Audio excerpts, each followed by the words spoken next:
This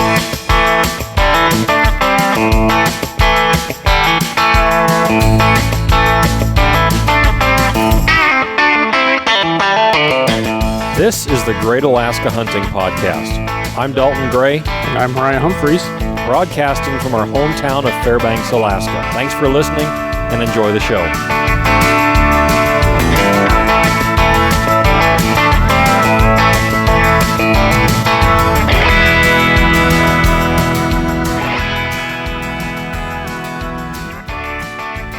Welcome back to the Great Alaska Hunting Podcast, everybody. I'm Dalton. I'm Mo. And we are joined this week by a guest, Hunter. Nice to be here. Thanks for being here. We are excited to hear about everything that you and Mo, and then individually that you guys have gotten yourself into this fall. Yeah. But first, we have a few things to go over with you, the listeners. This is going to come out like almost a month late from most of the news. Right. About a month ago, the news came to light that a longtime friend of ours and previous partner of our podcast company, Ryan Lampers, was accused of several poaching violations. Also, to go with that are some illegal possession, some falsification of legal documents, so on and so forth. Basically, it's not just going to be one charge. Yeah. And the information is readily available. You can Google it, unfortunately, and it's all there. Fortunately or unfortunately, however you decide to look at it, it's all there for you to find out what happened. I didn't even know anything about it until some people texted me one day randomly and said, "Do you know about this?" And I that was the first time I'd even seen it. Now, in the sake of transparency for our listeners and for those that follow the show, you may have noticed that a few episodes ago, we no longer began the show by saying brought to you by Stealthy Hunter. Because since the beginning of this show, which we're right about at a year of production now. Very close, yeah. Just shy of a year of putting out episodes. From the beginning, Ryan was on board with us and was in full support of our new podcast venture and the things that we had planned going forward. And Ryan has been a good friend to us. He's always been very helpful. I got the chance to hunt with Ryan a couple years ago up here for blacktails. My wife and I went on a hunt with him and his daughter and a cameraman of theirs. And we had a great time. In no way, shape, or form during the time that I have known Ryan have I ever known him to be of questionable character. Ever. And that's why, to me, these charges and allegations came as a complete out-of-left-field shock to me and to, I'm sure, a lot of people out there. And we've gotten a lot of questions from listeners in the last several weeks about it. I have gotten a good number of them. We'll just leave it at that. And people want to know our position on the matter. And I feel that, unfortunately, we do have a responsibility to talk about it briefly. And until we know more about it, we're only going to say what we're going to say in this episode until we find out more. Yeah. Now, if you have seen Brian Call's video about this exact topic, he put one out a few weeks ago at this point discussing this exact thing. Those of you that know who Ryan Lampers is know that one of his main hunting partners over the last few years has been Brian Call. That's the first time I ever even saw Lampers on a hunt film was a spring bear hunt with Brian years ago. Yeah, same for me. And Brian and Ryan together made all these great hunting films together and traveled all over. They came to Alaska several times, and they accomplished some pretty spectacular things hunting together. But Brian kind of brought Ryan to the forefront and brought him into the spotlight, if you will. Right. And as a result of that, whether you look at this as intentional or unintentional, as an accident, if you will. The fact still remains that when you are in the public eye, as much as Ryan is or was, these kind of things tend to be handled with a bit more anger, disappointment, Yep. Feelings of being let down by someone that you looked up to, potentially, whether you want to admit that or not. And it also gives people that were jealous of him a chance to just step on his head and walk on by him. Because Ryan is no longer on social media. He, as far as most people can tell, has disappeared from the industry in general. And I have not talked to Ryan about this. I haven't asked him about it, and I'm not going to. And this is an active case. Yep. Even if I asked him questions, he wouldn't be able to say anything, whether he was guilty or not guilty. And if I was in his shoes, I would do the exact same thing. I wouldn't be out there talking about it, even if I knew I was innocent. Right. You keep your mouth shut. However, we are compelled to say that we don't condone that type of activity. If Ryan did it, and he is guilty of it, whether intentionally or accidentally, he will pay his dues and he will get his day in court. Right. And he will pay the price for what he did. But don't lose sight of the fact that Ryan, up to this point, was one of the most exemplary individuals in the outdoor industry that I have known. And I've been let down by some people. And most people that are in the outdoor industry, to any extent, have or will have something like this happen, whether it's this exact scenario or any one of 100 different types. People let you down. Everybody's a human being. We all make mistakes. The right thing to do is you own it and you move on. You learn from it, you better yourself, and you move on with your life. Right. That's what a man does. And if Ryan is innocent, then I would really, really love to see some comments and some articles that I have seen written about this subject recanted. And as far as the affiliations that other companies had with him leading up to this charge being publicized, there are some people going around accusing companies that worked with Ryan of being complicit in the matter and knowingly hiding the fact that they knew he did this and continuing to use him for marketing anyway. Have you asked those companies? Have you called them up? Have you emailed them? Because I've got a piece of news for you, people. Those are people just like you and I. You can get through to some pretty high-level people at a lot of these outdoor industry companies pretty fast and easy. We've done it a whole lot. Yep. Talking to a lot of different people. It's not hard to get to the top of the food chain. It is not.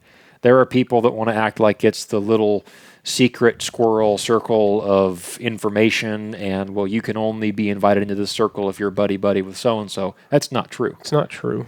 If you're an honest, likable person and you have genuine questions about things, they'll talk to you. Mainly because they want you to use their products, and that's fine. They're also looking for input. But yes, they want to talk to the customers. Yeah. So if you have some accusations to level against any company that worked with Ryan right up until the end, maybe step back and consider, maybe they didn't know either. Because I didn't know. Yep. Brian didn't know. Nobody knew. I didn't find out until I got out of the woods. Yeah. I had no idea. Yeah. Now,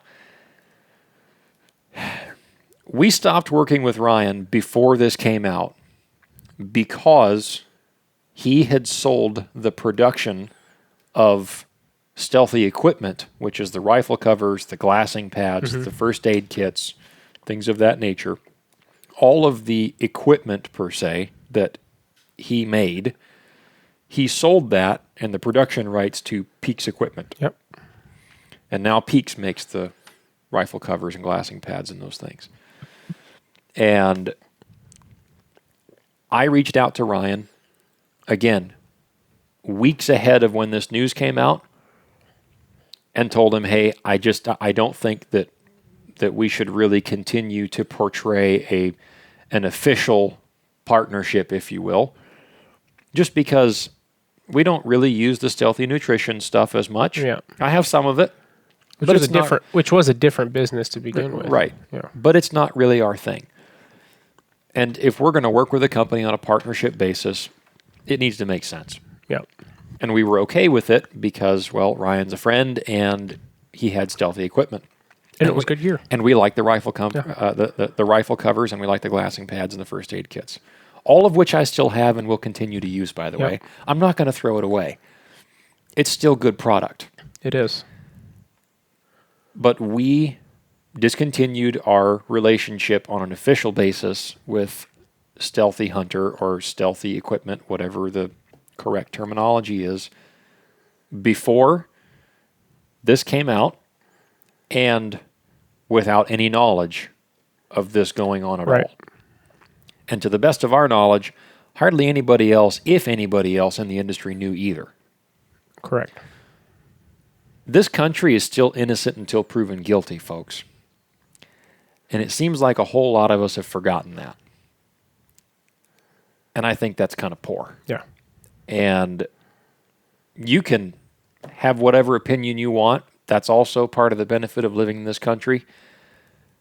But for someone that I know that has had a good reputation for so long in the industry and was so well respected by so many, to cast judgment literally within days of this news coming out, people that have had him on their podcasts before coming out and making vicious, nasty statements about him and saying, well, I guess this just shows that it was all just for show anyway, and he was just killing animals, and this is just a modern version of market hunting. He's just selling out his hunts, doing it all for the views. Ryan couldn't care less if he was ever on camera. Right. He couldn't care less. And to the best of my knowledge, this hunt that he's being accused of these violations on was not even filmed. I don't believe it was. At most, he took pictures himself. From what I know, is if he was with somebody who was filming, there's no hunting film of it. If they missed the shot, he didn't really care. Mm-hmm. Yeah, he didn't care. Yeah. Oh well, you're the filmer. I'm the hunter. I'm gonna hunt. He wasn't there to just do it for the clout. Yeah. He enjoys, or at least enjoyed, hunting. Right. And again, I'll say, if he's guilty, he should pay his dues. And he will, and he'll have his day to defend himself or to plead guilty to the charges. And that goes for anything. Yep. Just because I have an affinity with someone or some entity in the industry, if they screw up and they do something wrong, and this goes for personal life just as well. If somebody makes a mistake and they have to pay for it with their day in court, then that is what it is. That's the law is the law, and you got to follow the law. It's unfortunate. Mm-hmm. It's very disappointing that this is all coming out. But look at the world outside of hunting, folks. Here, just a day or two before we're recording this episode, we all saw the news of Charlie Kirk being assassinated. The country is pretty divided. And the unique thing about the hunting industry is that we're supposed to be able to find common ground with one another. And it seems like the hunting industry is devolving into more and more division as time goes on. Take a step back, focus on what you want to focus on, and forget about what you don't care about. Quit taking the time to comment on things and to incite an argument, whether it's on a forum or whether it's on a YouTube video comment section. If you don't like what you see, just move on. If you can't say it, hey, quote my mom, if you don't have a nice way to say it, because she would say, or if as you my don't dad have would say, something nice to say, don't say it. Yeah. And I don't think that's necessarily true in life as an adult, but if you don't have a nice way you can say it or a way you can articulate it to not come off without being a complete piece of crap, which is what so many people look like, right? Comments like, "Oh, I hope he loses his hunting rights forever." Yeah. Things like that. And Yeah. I've seen hunting celebrities who are much younger, closer to our ages even, or a little bit older, who have been hit with charges. Yep. Usually, what Ryan has been hit with is significant. But compared to what many, many times comes out with celebrities, and this isn't to write off what he did if he did do it, Yeah. but is usually much, much greater. It's usually much more significant. And I have jumped on the train of, well, yeah, they should lose their hunting rights. How dare they? And I'm not here to say whether I was right or wrong about that judgment call then. I do know I'm young, but the older I get, the more this stuff starts to look like. So I start to realize we all make mistakes. Not everything is how it seems. I didn't really know Ryan personally. I talked to him a few times on video calls and whatnot with podcasts and whatever. But he was, if you had asked me before any of this happened, who's the most stand-up guy, in the hunting industry or that is in the hunting industry today? Yeah. And it would have been Ryan Lampers. He split the gap between everybody. He knew everybody, and everybody liked him. Yep. Because he was respectable. Yep. Because he was ethical. And as far as he was a heck of a hunter. Yeah. Anyone that I ever had any conversations with pertaining to Ryan always spoke highly of him. Even if, and I'll just leave this here, even if they didn't even care for Brian, they liked Ryan. Yeah. Because Ryan just had that appeal because he was a humble, quiet, kept to himself, did his thing. He was a good hunter.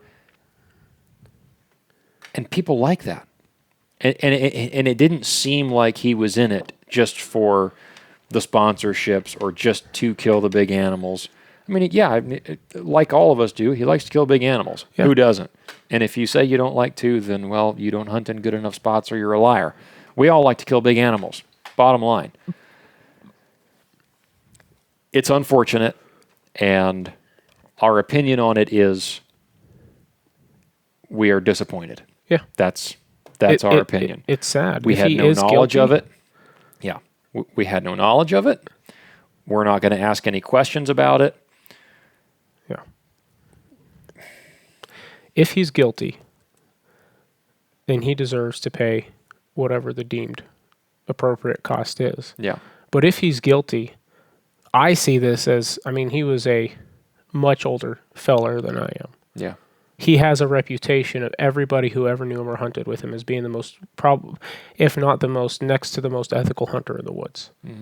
For following the law and for not taking shots on game that he deemed risky, even if 9 guys out of 10 would have taken the shot. He is not a long-range shooter because he doesn't want to gamble with losing an animal and wounding That was who he was. Yeah.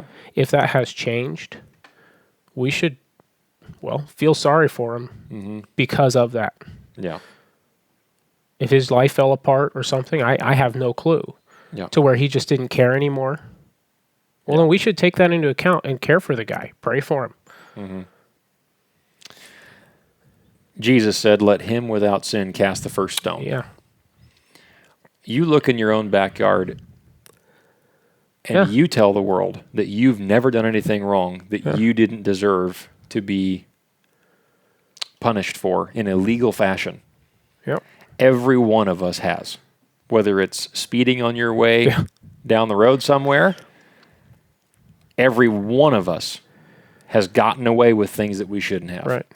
And if you think that you are so high and mighty as to think that you would never do anything like this, or that you could never imagine, well, then you don't know yourself very well. And although you might not do something like this, right place at the wrong time with the wrong temptation, you might not know what you would do. There's a saying that I think is especially poignant. Don't confuse morality or ethics with a lack of opportunity. Or there's another saying that you've heard, I've heard. The only difference between you and me and the guy in jail is he was caught. Yeah. And while that may not be completely true, it's time for reflection. Because really, if we were everything we've done, how many of us have don't have small wildlife infractions that maybe we didn't when we were young, when we were new, whether we were caught or not. I've talked openly about my moose that was too small. Right? Had I been a successful podcaster, hunting influencer, whatever you want to call it, when that happened, though, can you imagine? Oh yeah. What that would have looked like? And we're saying this and giving all of these scenarios partially in defense of the man because there is no guilty verdict. And in defense of, or rather in opposition to, well, it's an overused word today, but the hate that flies. Yeah. It just comes out of people's ears, it seems like. Yeah. When the case is over and judgment has been passed from the legal authorities, then we will have a more concrete position. But right now, we don't know. We're not going to ask and interfere in that and try to be nosy about it. We're going to let it run its course. And if he is guilty, then we fully condemn what he did. And it's unfortunate. It's very disappointing. But don't be so shocked when man makes a mistake. We all make mistakes. Yeah. And you shouldn't be that let down by someone else making a mistake. And likewise, you shouldn't be so fast, like I said earlier, to just step on the head and walk on by without any care for the fact that maybe he is innocent. Maybe. Now, admittedly, the charges look pretty clear, pretty cut and dry. Yeah. It seems like a bad deal, but there's no decision yet. When that decision comes, then it is what it is.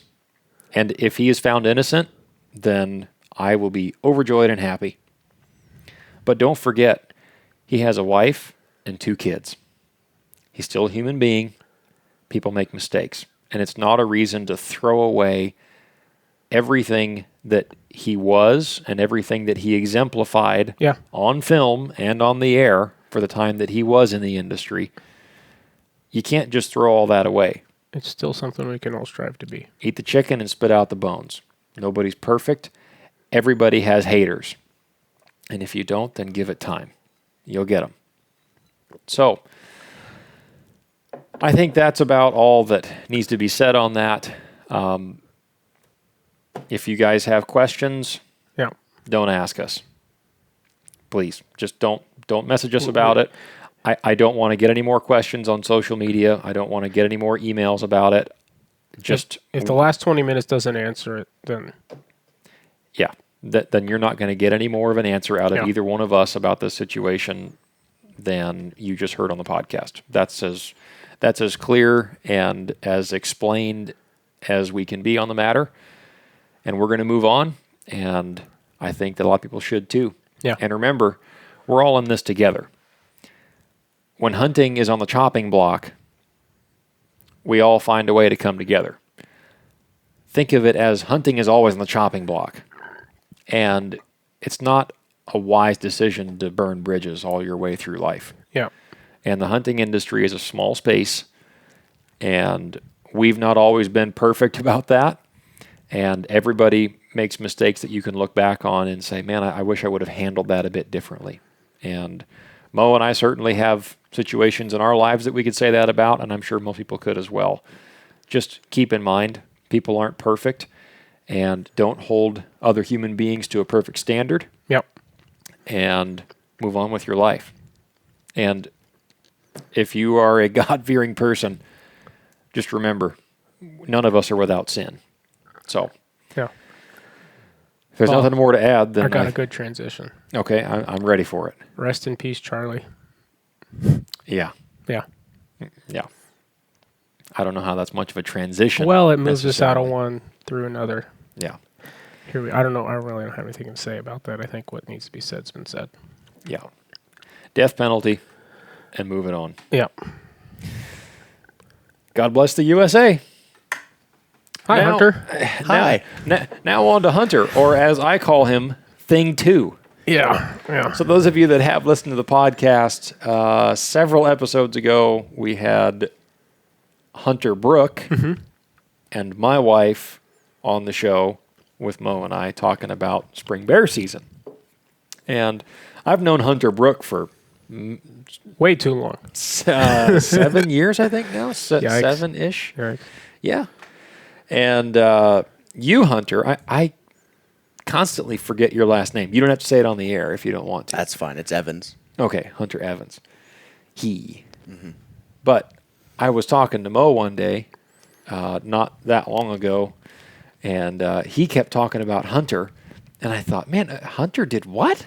Hunter went where? And then oh, you're talking about Hunter from your work. Yeah, and so I called you Hunter Work, and then my friend Hunter Brook, not that you and I aren't friends, but you know what I mean. Yeah. And so then I said, hey, well, you know that Dr. Seuss book, Thing 1 and Thing 2. So yeah, you started calling him. So I started calling Hunter Brook Thing 1 and you Thing 2. Nice. So now when I talk to Mo, I say Thing 2. Yeah, when I'm he's referring to texted you. me. Has Thing 2 gotten back to you yet? You were out moose hunting. I couldn't get a hold of you. Yeah. Yep. So the title of this episode is actually Fixing a Four-Wheeler with a Leatherman. Is that the title or the subtitle? It's in the title somewhere. Yeah. See, I think the title should be When Everything Goes Wrong. Yeah. / Fixing a four-wheeler with a Leatherman or a Skeletal. semicolon. And a candle. And a tea light candle. A what? And a tea light candle. Did you use that on yours later on? In Okay. order to get it out. Oh, really? Yeah. Well, Okay. Well, we'll have to get... Yeah, hold that thought. Yeah. I'm so curious to hear how this goes. Yeah, he has been on the show before. Yep. Without you. Yes. Yeah, so that was the episode that I downloaded it while I was in service in between bear hunts this spring in guide camp. And I listened to part of it later on. Well, the majority of it anyway. I got the gist of it. You almost got killed by rabid tourists for shooting a grizzly bear on the side of the park's highway. Yes. And what did we learn? Check the vibes of the tourists before you shoot a bear. Or don't shoot animals in front of a live audience. That's probably a good idea too. Yeah. Yeah. So anyway, if you have listened to that episode, or if you haven't, I guess you can go back in time and listen to that. I think the title was Grizzly Gunned Down on Side of Parks Highway. Something Tourists like that. lose it. Tourists something like lose that. it. Yeah. Yeah. Well, speaking of hater comments, you had a few of those on YouTube. I did. And a few messages to my account about that. Like, what is this guy talking about on your podcast? Where are you? Did you let this happen? Like, yeah, well. When you It leave was a Mo good in story, charge. man. But my reply was, I don't really care. It was a legal hunt, and hopefully he doesn't do that again. I won't be doing that If again. it's big enough, though. If it's big enough. Now, you know what? If it was a moose or even a caribou, The people probably would I not have cared suspect, as much. I suspect they wouldn't have cared. I mean, like I said, I've Yeah. seen somebody do it with a moose before, and people Yeah. were parked. I was parked in front of it looking at it, and nobody really cared that you much. didn't beat him to the punch? I was 12 at the time. Oh, So, okay. Yeah. I mean, most people, I suppose there would be more sympathy for a meat animal. I mean, my that grizzly for me was a meat animal. Yeah. I ate all of it. There's Well, something about there's still predators. some of it in We've my talked freezer. about that. Yeah. How was that meat? Good. It was really good. The back straps were excellent, just plain. Really? Yeah. It's a nice one of those interior grizzlies we've heard tales of, but not yet tasted ourselves. Yeah. I've still got some sausage in my freezer if y'all want some. Well, Interesting. Can I ask you a question? Can you either scoot up or Mo? Can you Absolutely. scoot back just a tiny bit? I don't want to have to lean in front of Mo while he's coughing the whole time. I haven't coughed yet this episode, You okay? want another cough drop? Probably a good idea. I just ran out. So anyway, Hunter Evans or Thing 2. You and Mo went on a sheep area scouting venture this summer. And we have mentioned this topic briefly before, where you both ended up having to leave your machines on an unknown trail in the middle of nowhere in completely opposite, in an opposite end of the state where you ended up going sheep hunting, Mo. And you just wanted to try out a new area. Yeah. So you tried it out, and it didn't work, so you went sheep hunting somewhere Not else. yet. It hasn't worked yet, Yeah. but you might try it again. So you guys should just take it away from here, and I'm going to interject or laugh where necessary. Well, this started when, after that last episode, I poked my head out when you were ready to leave and said, hey, you want to go on a sheep hunt? Dalton can't make it. And you're like, let me try to get a time off and try to do that. And so then we talked about where I wanted to go and This scouting. was like May or June. Yeah. Yeah. Yeah, and scouting, and I had this whole plan on where I wanted to try to go, and we were trying to do it. We finally pushed it out till, beginning of August. You know how it goes. For a scouting trip. Yes. Yeah. It was just leave Friday after work, try to be back at work Monday morning. Yeah. That was the goal. A lot of miles to push. Never been in the area before. Yeah. So, good start to the trip, somewhat. We got up there, loaded up, had a swamp at the beginning. Took us like 3 hours to go 2 miles. Right as we thought we were going to have to stop and say, this is not worth it, we got out of the swamp, and there was no more swamp. Pushed with like 18 miles that first night. Something total. like that. Got to a good camping spot. Slept at like 2 a.m. Got up the next morning, kind of late. 9 or 10 or something by the time we started moving? Yeah. That was probably. Was it earlier? It was 8:30 or 9. Okay. I think. Okay. Beautiful. And the whole weather was beautiful the whole time. Yeah. Hot, sunny, gorgeous. It's too hot. It's too hot. You guys just wearing loincloths or what? I thought it was great weather because for the most part we were just sitting on our machines riding. Right. Granted, I have that new Can-Am. You don't really have to work to ride it. You just kind of push the button and it goes. Here comes the bragging. And he's got that old, that old Yamaha Grizzly. I wouldn't say it's old, but the power steering is not What year is it? Oh, it's 2020, I Well, think. the power steering in the suspension. That's not mine. old. No, it's a joke. Mine's a 2016. You Grizzly. guys essentially have the same Yeah, machine. It's a great machine. I love that thing. For but what we were going you've through. ridden mine. And we were riding over a bunch of tussocks and stuff. Yeah. And I could just drive across them like they weren't there. I was fighting the steering quite a bit. And he was just, Anyway. So aside from that, everything was going great. And we start busting through this trail that I had found and was supposed to be there. And it was there, sort of. Probably written 20 years ago. If that. And we're busting brush, and I had my rifle strapped across the front of my wheeler, and the barrel was green by the time we were done. and we get out of that tree line, we get up high, and it's kind of in and out of the trees, running ridges. And it's going pretty well. We pushed 5-6 miles that morning, pretty easy, aside from the brush. At that point, my four-wheeler started overheating. And yeah, his wheeler starts overheating. And so we do the whole stop, let it cool down, trying the different things. Should we let it idle? Should we drive fast? All the different things. Lower, and high. Nothing's really changing anything. Except for he's dumping water on his radiator and stuff like that on the radiator just to cool it down quickly, which helped. Yeah. And finally we get to a point and he's going, well, let me just stop and I'll stop, set up camp and just wait for you. You try to push. See you tomorrow. Yeah. And I was like, no, I'm not going to leave you that easy. So we try to take it apart. I had almost no tools. You had almost no tools. Yeah. Never again. Will I be that limited on tools? Yeah.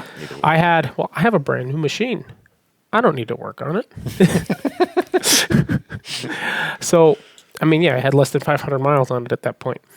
Anyway, so I have my backpack all set up like I want for sheep hunting pretty much because I wanted to kind of test that, right? Yeah. And see how it rode on the wheeler. What's that? Right. Well, camping out of it and stuff like that. I know. And so I have a Skeletool in there in a bit kit and the little bundle of, random tools that come with the four-wheeler. You're not quite sure what everything's for. Yeah. And that's what you had. Yeah, essentially. Basically the same thing. Some large rocks, too. So with that, we get a few hoses and stuff out of the way, get to his thermostat because I was going to pull it. Okay. But we can't pull it. I can get one of the 3 bolts loose, and the other 2 won't loosen up at all. And the one you could get loose was the drain. And the one I could get loose was the drain, yeah. I couldn't get to him, didn't have a socket or anything like that. Okay. So I said, all right, start your machine. He starts it, and I just start banging on the thermostat. I do that for a while. We put it all back together, and a few miles later, no issues, seemed to fix the problem. Yep. So Just like it got stuck first or problem something? solved. Yeah, I assume it got stuck. That's pretty common in a machine with any amount of miles on it. How many miles did your Grizzly have on it, Hunter? About 1,500, you said? Yeah, 15, probably 1,700 now. Okay. Yeah, that's just a couple hundred less than mine. Interesting. And my old brute force when it was at about that mileage had a similar issue. I just pulled the stat on it and left it out. Yeah. We don't get hot enough temperatures up here for it to really. Yeah, yeah. I'm just always curious to ask about people's issues with the same machine that I have, so that in case it happens to mine, I have a little bit better idea of how to diagnose the problem. Yep. It's on the right side near the front. You got to pull the belt hose and the body panel, the hose or the air intake for the belt and the air intake for the motor. Be careful with that because you want to cover that up because then it'll be open right there. You don't want to pour coolant into your air intake for your motor. That's not, no, anyway. It can have a little bit as a treat. Anyway, and of course, Hunter, feel free to interject at any point in the story. I'm trying to get to the meat. No worries. This is the good part. This is the easy part. Yeah. Anyway, so like I said, weather was gorgeous. He thinks it's too hot, but it's beginning of August. I think it's great. Okay. I like a little warm weather, as long as I don't have to work in it. Mm-hmm.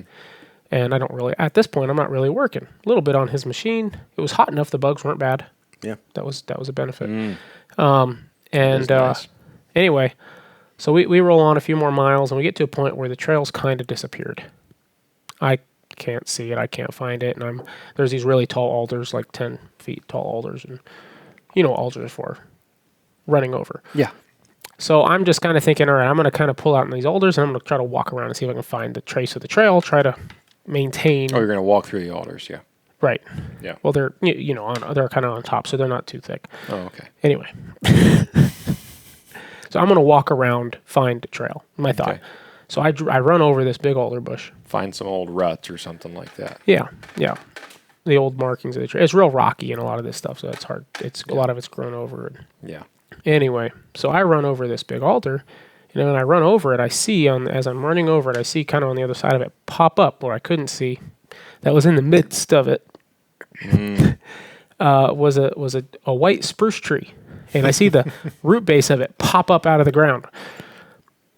And that's all I can see. And immediately I know what happened. So I kind of pull forward out of the alder bush, past the alder bush where it was nice and clear. Yeah. And shut the wheeler off, and there was coolant spraying out of my radiator. Oh, boy. So we're 30 miles or so. Yeah. 30, 31, miles. 32 miles from the trucks. Yeah. Which is a decent distance.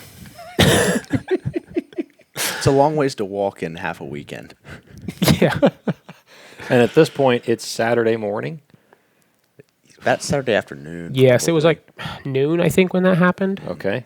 When it first happened, yeah. Okay. So we made good progress that morning, too. Even with the stuff with his wheeler and everything, we'd not made bad progress. I think, I don't know how many miles we made it that day. I'd have to look at my I think it was maps. somewhere around 6 or so. Anyway, we'd made decent progress. But, so I'm just like, what in the world am I going to do? Mm-hmm. I can't really take my machine apart to get to the radiator. There's these two plastic, it's back at an angle. There's these two plastic guards on the sides I was able to pop off with a couple of push pins. And so I can kind of reach up on top of it, but I can't reach into it at all. There's all this grill and stuff, except for the plastic part that was missing from the tree. Yeah, that'll happen. Okay. And the design did work phenomenal before there was a hole there, though. It kept the leaves and everything off of it wonderfully. And anyway, so the hole's at the top of the radiator on the right. And Hunter's idea was which may have worked had we needed to, but he wanted to find a bunch of pitch and boil it down to make a patch. Okay. Well, I mean, if that's all you had, then... If it's what you have, it's what you got. But that made me think, in my little kit, where I have a my backpacking kit with my bit kit and my Leatherman Skeletool, the CX. I got the Skeletool CX. Yeah. Okay. And I have my old White River Hunter 3.5-inch Skinner on me. It's more of a work knife now. More of a sharpened pry bar. Something along those lines. Tough blade. It's a high quality item, Clark. Oh yeah. Anyhow, so I've got that. I've got the Skeletool. I can't really use any tools that were underneath the seat, and they were pretty much useless. Yeah. The Skeletool has a bunch of different bits on it, Torx, Allen. So I'm able to pull a bunch of screws and try to take stuff apart, but nothing's really coming apart because you get several things out, and then it's like, oh, well, I need a 5/16 socket for this. So Yeah. So I put all that back together. And what I end up doing is I take my knife and I scrape the fins from both sides of that slot that was smashed and broken open. Okay. I scrape the fins out of the way so I can see it and see what's broken. And then I take that Leatherman, which I can't get at straight because it's at the top. Radiator is at an angle, so I can't get it at straight angle with the radiator. I'm like 30 degrees something. And so then I just try to pinch that slot shut as much as possible. I tried to pinch and roll it at first, and then that just tore a bigger hole. Anyway, so I pinch it all as much shut as I can, and I'd been thinking, what can I use for a degreaser? And I couldn't come up with anything. You couldn't come up with anything. Mm-mm. So I kind of let it dry, tried to blow it off as much as I could, but it is still a petroleum-based coolant. Before we move on, should we mark the spot where you just coughed into the microphone? Yeah. Okay. Just keep it real. Yeah. Mo's a little bit sick. A little bit. We'll talk about that later. A little later. sick and tired of stuff. So you're prying the fins out of the way. Pry the fins out of the way, looking for a degreaser, can't think of anything. So I find in my bag, I have this magical little tube of stuff called Seam Grip. Mm-hmm. Seam Grip WP Plus. Okay. Which means waterproof, right? I'm aware. For your waders or whatnot. Yep. You've used it quite successfully many times. Yep. I have a patch on a set of waders that is still holding. For waders mostly. Uh-huh. Not radiators. Nope. Anyway, so I open it up, poke a hole, and hey, what am I going to do? This is what I got. So I shove it up in there and just squeeze that tube out as much as I can into the into that hole and into that gap where I'd pried those fins out of the way. And then in that same kit, I saw a rubber glove. So I grabbed that rubber glove and I just took that little plastic spreader tool and I just shoved that rubber glove in every crack and crevice in that thing as much as I could. Uh-huh. Now, what's this thing stuff need? 45 minutes to set up? I look at it and it says 8 hours. Like, huh. Well, that's not going to work, not to leave right now. Yeah. So we decide, it says we'd been there 2 hours at this point, 2 o'clock. Said, hey, well, with the time we've made it in here, if everything goes all right tomorrow, we can make it out in a day. Yeah. Yep. So let's camp here tonight. Let's just sit, let this thing patch up. We'll camp here. It's a nice spot. We'll try to at least enjoy a few hours of this trip, and we'll tackle the trail in the morning. Yeah. And now I didn't lose that much coolant because it was in the top. So we do that. We have a nice, we sit there, look through the spotter at some mountains and stuff, and That's pretty down there. It was pretty, yeah. Yeah. It, like I said, it's a nice warm day to sit around and read a book, watch a movie, eat some peaks and some mountain house and whittle a spoon. Yeah, that's right. He whittled a spoon because he forgot a spoon. Nice. Worst part of the trip, right there. I think we have all been there. I forgot my spoon. Anyway, so anyway, we watch a movie, sleep, get up. Tent, loved that tent. Did awesome. We'll circle back to that tent later. Anyway, it was great. Had a good night's rest. New sleeping pad I'd tried out, hadn't slept on before. It worked out good. Get up in the morning. I don't remember what time it was, 6, 7 o'clock. Yeah, it was fairly early. And pack everything up and say, well, what are we going to do but try to go? So I start up my wheeler, and it's not really dripping or anything. So fingers crossed, head bowed, let's drive out of here. And so we make it maybe 2 miles. 2-3 miles. And I'm great. I'm doing great. My wheeler's not having a problem. Maybe a little bit of steam coming out of there, but temperature's The good. rubber glove melting in place. Probably, yeah. And I'm just kind of rolling along, like, hey, wheeler's staying cool. I want to get as many miles as we can get before we have to walk or whatever. Yeah, get or while the getting's ride double good. on the little Grizzly. But the Grizzly's not really little. I just have a big machine, so. Just for have as a long What's I that? said your 4-wheeler's a boat. for as long as I have known Mo Hunter, He's had a better wheeler. he has said that about every machine he has ever had. Oh, yeah. Even when it was a hunk of garbage Arctic Cat 500.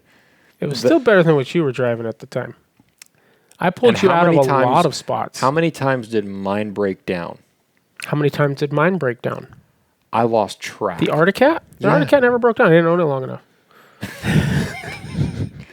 Dude, it broke down a few times Yeah, it did not. in the field. Did not. And your winch quit several times. That was my dad's. Oh, that was your dad's old machine. Yeah. Oh, okay. You might have been thinking about his, but Anyway, he says this about every machine he has. Literally every machine. Anyway. So- it is a nice machine, though. Yeah, it is. It is a nice machine. We got that part. So Made me laugh. you get made me 2-3 cough. miles back down the trail and And I turn around and I can't see Hunter. I just come out of the bushes and I don't see him. So I shut off the wheeler. I don't hear him. Like, huh. So I wait a little while. Nothing. So I turn around. Thinking, great, he's overheating. Waiting for it to cool down. This is going to be a long day trying to get out of here. Well, I drive back. I turn around and I come around a bush and I'm driving up to him and I see him and his wheeler is sitting there with one tire going like that off to the side. And he's like crawling around on the ground behind the wheeler. So I'd been cruising along behind Mo, and I got to this little rut, and I made a little turn, and all of a sudden my 4-wheeler comes to a very abrupt halt, and I am thrown over the handlebars. And I go, huh, I wonder what went on there. And so I look back at my 4-wheeler, and the tire is flopped up like that. Oh. And, that's not generally supposed to look like that. No. And so I peek my head underneath of there, and the castle nut that holds the steering knuckle, the ball joint on the steering knuckle, into the lower A-arm, the castle nut has decided to make its escape. And so oh boy. that was that. So you were crawling around looking for it. Yeah, he was looking for the nut. Yeah. Yeah. So yeah, we try to patch the machine together. Some ratchet straps. We use ratchet straps. We got we pick up the machine, get that A-arm ratchet strapped back into place, and we strap them together. Yeah. Yeah. And we make it the first time like a mile. Yeah. Mile plus, maybe 2 miles. No problem. And then the strap broke. Sure. And so we put it back together. And we make like 400 yards. So we put it back together and we make it like 300 yards. Yep. And at some point, I'm going to put a little bit of this blame on Hunter, because he did say, what if we tried to use the winch? And I was like, yeah, let's try that. So I think we went the winch over the top of the axle. I was like, it'll hold everything down and nothing will articulate, but maybe it'll keep the A-arms together and the wheel will stay on straight. Yeah, You can because steer. the ratchet straps kept breaking. Yeah. So Right. let's try to use. So we winched over the top A-arm, hooked onto the lower one to hold it up, which worked, It did. except that it bound your front axle Yep. and broke his front axle. Yep. Oh. The CV axle also came out the first time. Yeah. Oh, yeah. And the CV axle fell out of the Just came out of the diff. out of the differential the first time it came off. Oh. Yeah. Which was Oh, easy enough boy. to put back in. That is Sure. kind of the way they're designed to work. Yeah. But anyway, so with all that tension, with the winch and stuff, it broke the axle, and so we said, well, that's not going to work. And so we tried to strap it back together one more time, I think, and made it another few hundred yards, and it fell apart. And he gets off his wheeler and says, all right, I marked the spot. I'm riding out on your machine. Well, I'll come back and get it. Oh, yeah. At the end of which, and I No. didn't have any tools, Yeah. Yeah. right? Yeah. And 300 yards at a time wasn't really a it feasible was not option. Yeah, we had to be back at work the next day. It was at some point below this. I texted my boss like, hey, just so you know, Hunter and I are out four-wheeling because he works for the same company I do. Right. Right. And like, we may not be back tomorrow. We're 25 miles from the trucks, and Hunter's machines broke down. Yeah. And I just sent him that. No, I have no idea what's going to happen, basically, but we may not be back tomorrow. Yeah. 25 miles from the trucks and a multiple hour drive. Yeah, because I don't know what's going to happen with mine at this point. Exactly. You know, everything. Because at that point, it's still been working, but who knows? Right. And now he's going to ride double, and now it's going to have to work twice as hard. Right. So we get his gear, get him on mine. Speaking of which, you still have one of my gas cans, or did you leave it out there? It's at my house. I'm bringing it to work. Okay. Anyway, so I leave a gas can because I did filled up mine and brought one, and anyway, kept the chainsaw because, well, there was a good. We would not have made it in without a chainsaw. Yep. Anyway, and so we ride. At that point, I think everything went pretty well. We made actually really good time riding double. Like, obviously, we were going about half speed riding double, but we still made it out in a time that probably surprised both of us. Mm-hmm. Well, we almost made it out. We get into the swampy area.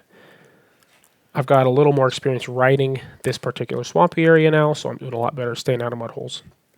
For the most part, or getting through them or around them before it's a problem. You know, we're starting in like, I'm going to go around. Well, that happens at one point. I had turned my diff lock and stuff on, gone through one. And I'd hopped off at this point. Yeah, he'd hopped off and was just kind of on and off, running around, you know, just so we can scoot through this stuff. It's only a couple miles. And in the really bad spots, maybe a mile. Like, it's the rest of it's fairly doable. Anyway. So I have my diff lock on, my four-wheel drive diff lock, everything. And I start to go into a hole, and I'm like, this one looks pretty bad. So I got to back up. And I go around it, and there's kind of this bank and this kind of hole in the middle, and these two banks, and I was just going to drive right through there. Well, my wheeler being a little bit bigger and longer, I kind of got wedged between the two banks with the front left tire on this one, the back rear tire on this one, and it kind of just got wedged there. Didn't really want to go forward or backward without turning.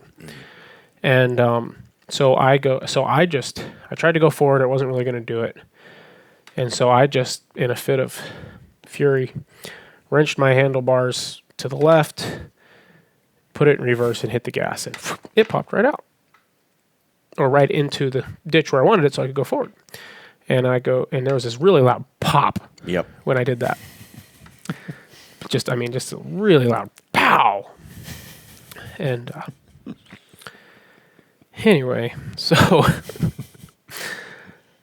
I think leading up to this, the wheeler started to overheat twice, and we'd filled it up with water twice. Does that sound right? Yep. So we'd had to put water in it twice.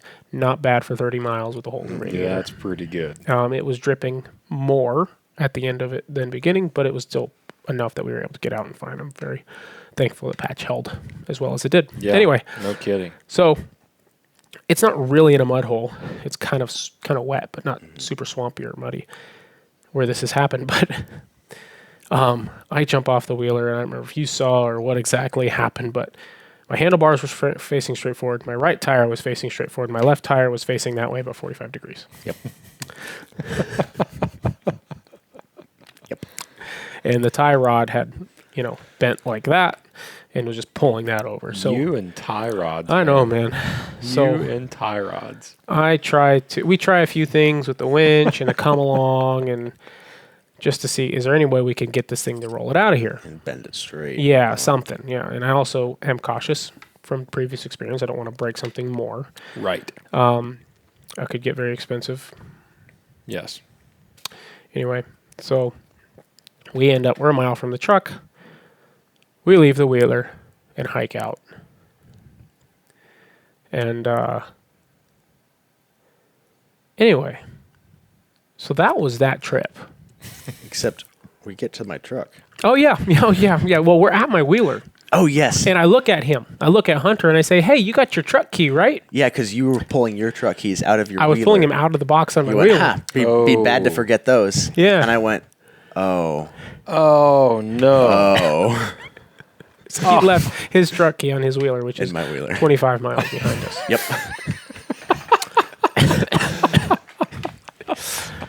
Anyway, so we put on our gear. I had my initial ascent backpack.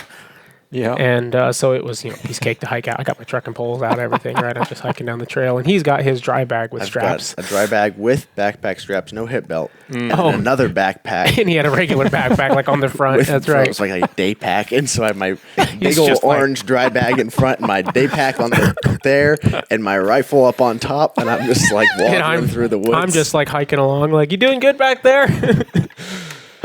Anyway. We made it out, no big deal. Well, on foot. Yeah. Left, $20,000 in machines and equipment, but and $40,000 in truck. yeah, right. Right. Anyway, parked right there. So I gave him a ride home, and you and your wife went back and got the truck. Truck later that night because you had a spare key. Yeah. Anyway, it took both of us like 2 or 3 weeks before we had time to go back out there. For me, nobody in town had a tie rod in stock. Oh, really? So I had to wait for one to get ordered in. By the time it got ordered in, I had another trip scheduled for a project that I had to go do. So I went and did that. I came back in a weeknight after that. Actually, it was a Friday night right before you went and got yours. Mm-hmm. I hiked out, replaced my tie rod, and videoed the whole thing. Might try to put a film together. Beautiful skyline views. No, actually not. Mm-hmm. It's a swamp. Yeah, I was being facetious, Mom. Anyway, anyhow, videoed the whole thing. Might try to make a film. I'm just gonna try to start doing some of that stuff at some point here. Got to be a real influencer, right? Anyway, influencer. That's new one I heard the other day. Yeah. Anyway, I love it. I hike out to the machine. Tie rod swaps like 20 minutes. Super piece of cake, right? Yeah. No problem whatsoever. I was even able to back the wheeler by turning it the direction the tire was turning out of the hole and do it in a flat, pretty much dry spot. I'm eating blueberries that are perfectly ripe while I'm doing it. It went great. Nice. Get the tie rod swapped out. The wheeler started. That's a plus. I had water with me to fill up the radiator, all that. And so I drive through that hole, I think, and around the next one, and I'm working my way out, and 50, 100 yards later, pop! And my steering kind of went like this, and I'm like, what in the world? I'm not even in a mud hole or anything. I'm not bound. 2-wheel drive.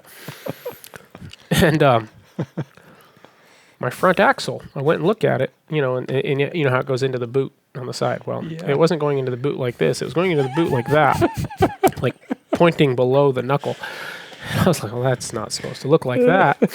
So I assume that it potentially split and cracked and broke inside there, and that's what forced the tie rod bending. Yeah. And so it was already broken. I just didn't know because it was all internal. Anyway, so I'm like, well, what to do but drive. As I had a boss, when I'd call and say, hey, truck's not running right, he'd say, drive it. Cheaper to drive it than to tow it. And I don't know if that was actually true, but anyway. I'm trying to think of which boss that would have been. I'll tell you later. Is it the early one? Not early, after that. Oh, yeah, I know exactly what you're talking about. Anyway, so I drive it, and I'm running along, and it's getting worse, and it's getting to where it's throwing my steering around, and I'm like, what in the world? Mm-hmm. And I get off, and that whole boot is completely falling apart. The boots are open, all the bearings are gone. It's just the cup and the shaft. And I'm like, so the shaft is swinging around and hitting my tire and keeping me from turning at random spots. So I finally just bungee it to the lower A-arm out of the way. Yeah. And I was able to drive out in 2-wheel drive out of the rest of the swamp. Had to winch 2 or 3 times, pulled over a few trees because it's a big 4-wheeler. Oh, did you mention that? Yeah. I'm grateful for the 3,500-pound winch that's on it. Oh, yeah. Because in 2-wheel drive, a few of those swamp holes, I needed it. But anyway, and got it out, tried to load it into my truck in 2-wheel drive, and I have kind of a steep old set of ramps. And I'd go up and it'd go this way. And I'd go back down and I'd go up and I'd go that way. And I'm like, all right, I got to hit it with more speed. And I'd go up and I'd hit it with more speed and I'd go that way faster. And so I finally pull it up onto the ramp and get out a chain and chain it across the front of the bed of my truck and winch. And so I had to winch it into my bed. You know, of all the stuff that you videoed, I hope you videoed that. I did. You did video that? I believe so. I think I have the video. I'd set my GoPro in my cab That's to video hilarious. And then I left it on my cab and drove away, and the GoPro fell off and hit the highway. But I remembered it later and drove back, and it was still laying in the middle of the highway. So Nice. got the GoPro anyway, and also got the spare tire off the cab of my truck that I'd left sitting up there as well. So the moral of the story is don't ever loan Mariah anything if you ever want to see it in good condition again. Anyway, I got it out, got it home. I text you that I'm out and headed home, and I think you send me one message back. Sounds good. We're headed out early morning. Yep. And anyway, so you take it from there. Yeah. So then me and my friend, we go out.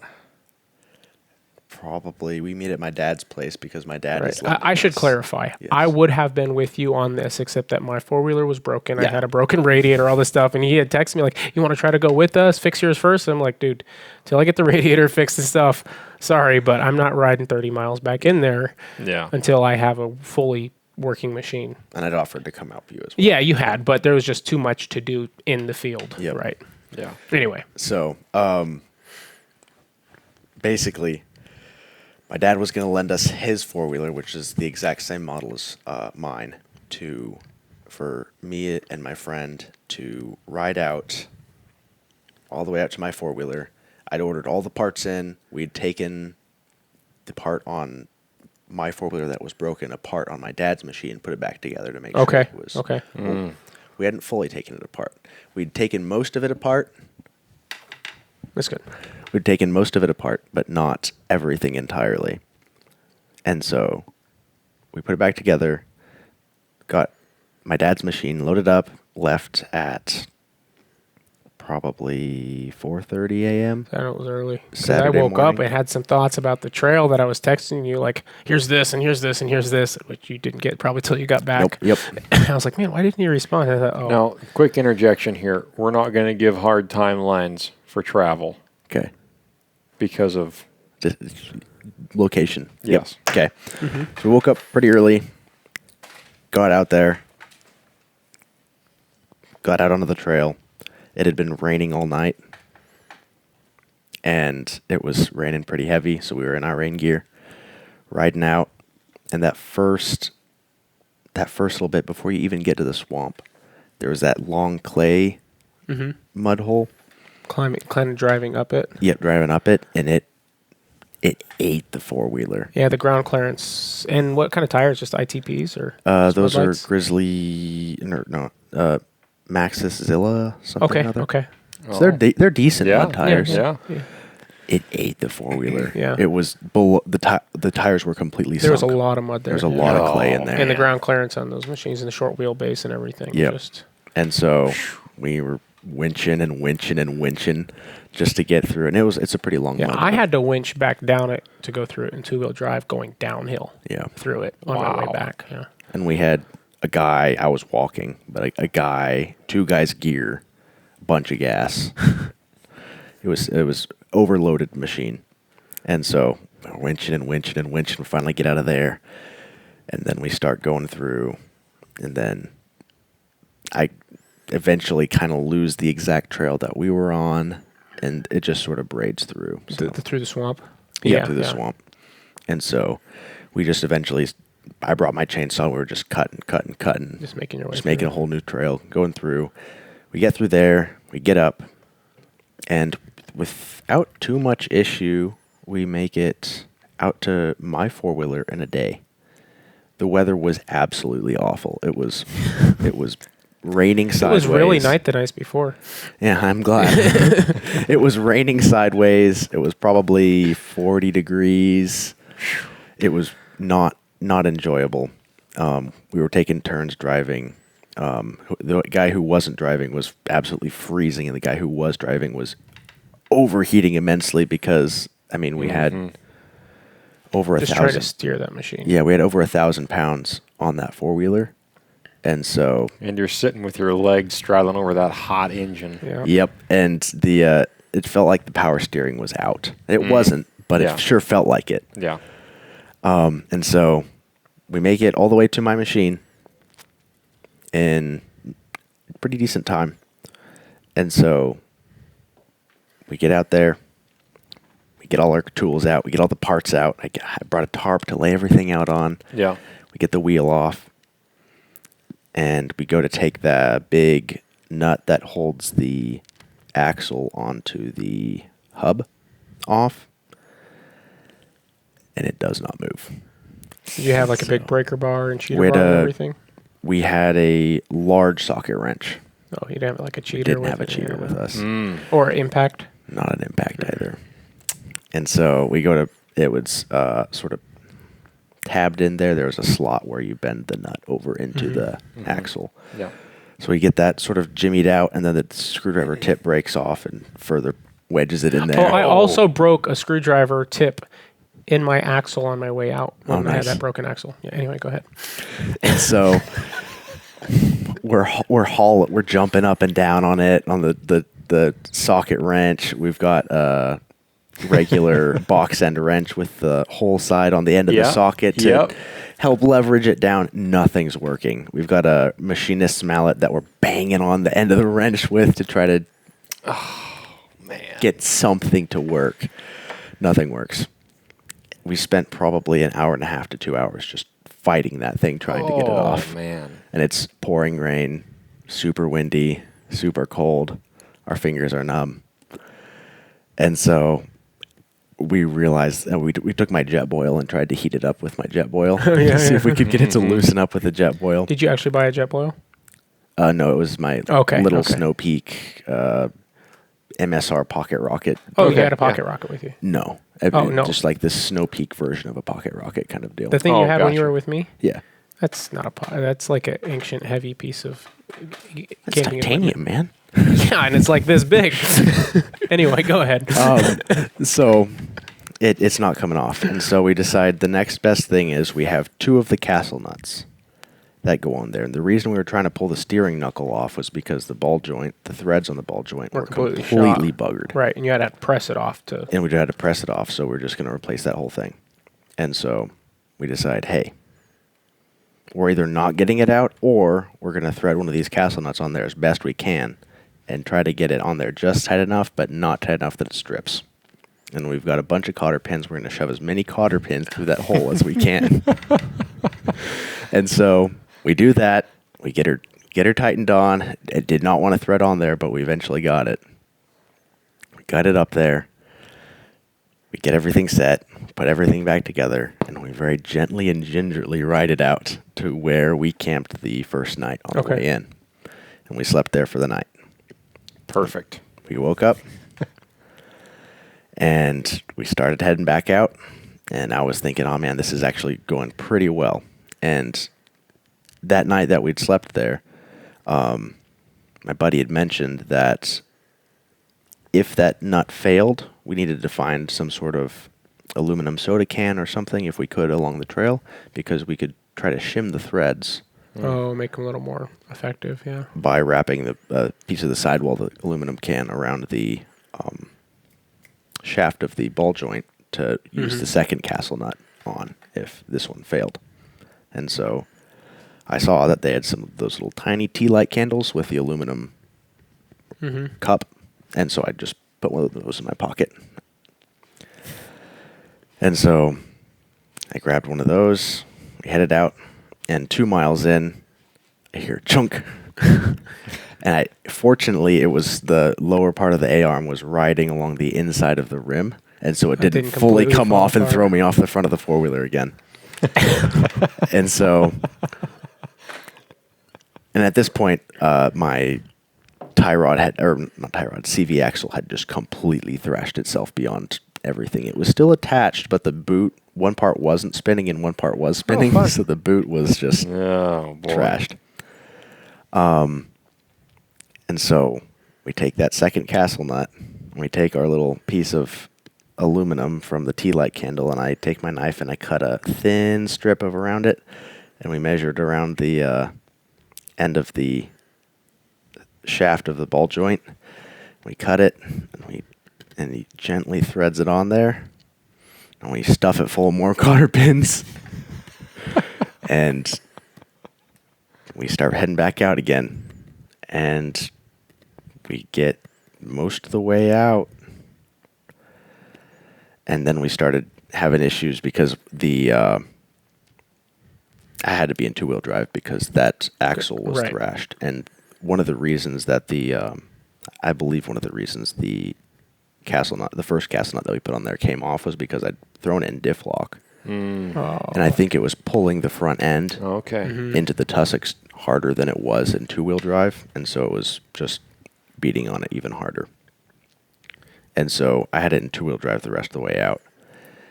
And this whole weekend it's been just dumping rain, and so we get down to the swampy area, and everything, that hill that drops down into the swampy area is a stream. No, I believe it. You can tell by looking at that trail is just what's there of a trail was just a running creek. Yeah. Dumping into the swamp. When it was dry, we had a hard time driving it. Yeah. And so we get down there, and everything is just on top of the the green mossy mud holes. There's standing water on top of those. Yeah, yeah. And so we're trying to float our machines across, and I'm just walking across this undulating water bed of green moss, and I'm lifting up on my machine as I'm post holing through and floating my machine across. And then my buddy's machine has all of our gear on it because we didn't want to weigh down my machine and risk breaking it even more. And so he's getting stuck, and I'm winching him out, and I'm getting stuck, and he's winching me out. And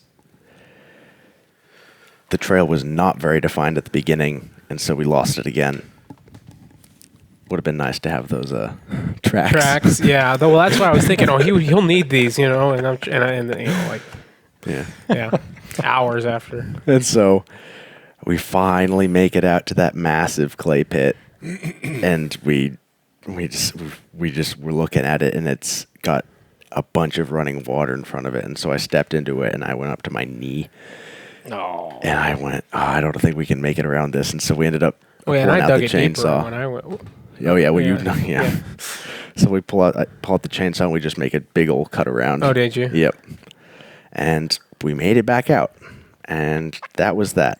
My diff was also buggered up because the splines of the CV axle had gotten thrashed around the inside of the diff. Hopefully it's not too bad. It might not be too bad. We'll see. I haven't looked at it too hard since then. If you want to help taking that apart and looking at it, I got time now. Yeah. We all got time. But so yeah, you got out. Yep. And then you were slammed back at work. Yep, and it's been busy. And I went and ordered parts and everything for my machine, I think, and I got it all fixed.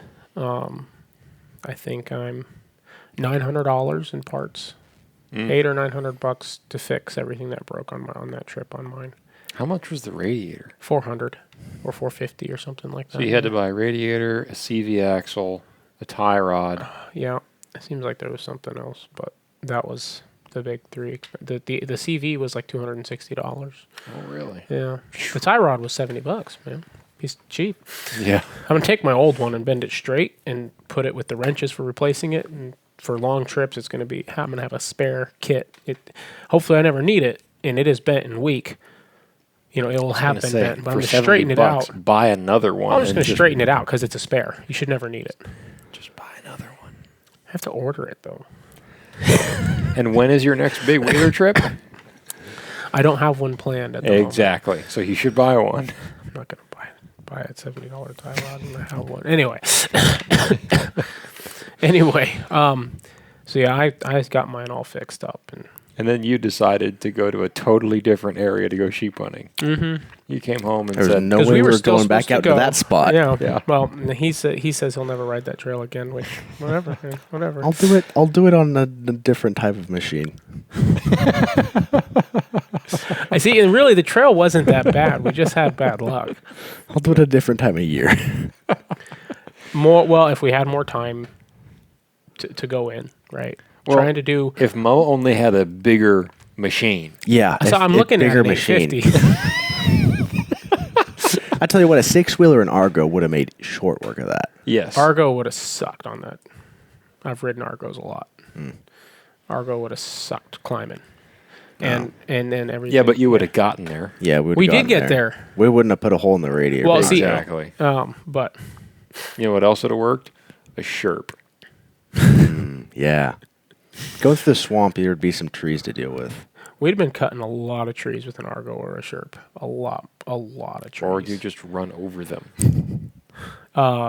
No, it's too thick. And the areas we Is would have it? had to cut up Yeah, high. it was pretty thick. Really? Yeah. Huh.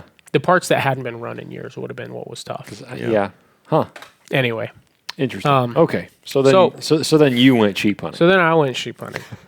I guess is where we'll continue this. And you left, 16 the day. day after I did or something? Yeah, day after you did, I So- left. Okay. 16-day blocked out for this. Yeah, yeah. I had 16 days blocked out. I talked about it on the podcast.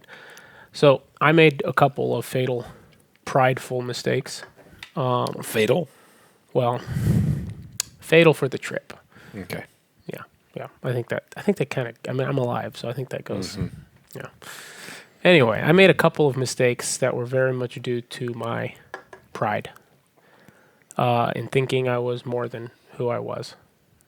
And I think as a young man, we all do this from time to time, where we get to a point in life where we think we've got it together, and we start to really take our advice, or we start to think we are more than who we are, and it doesn't just affect one area of our life; it affects all of it.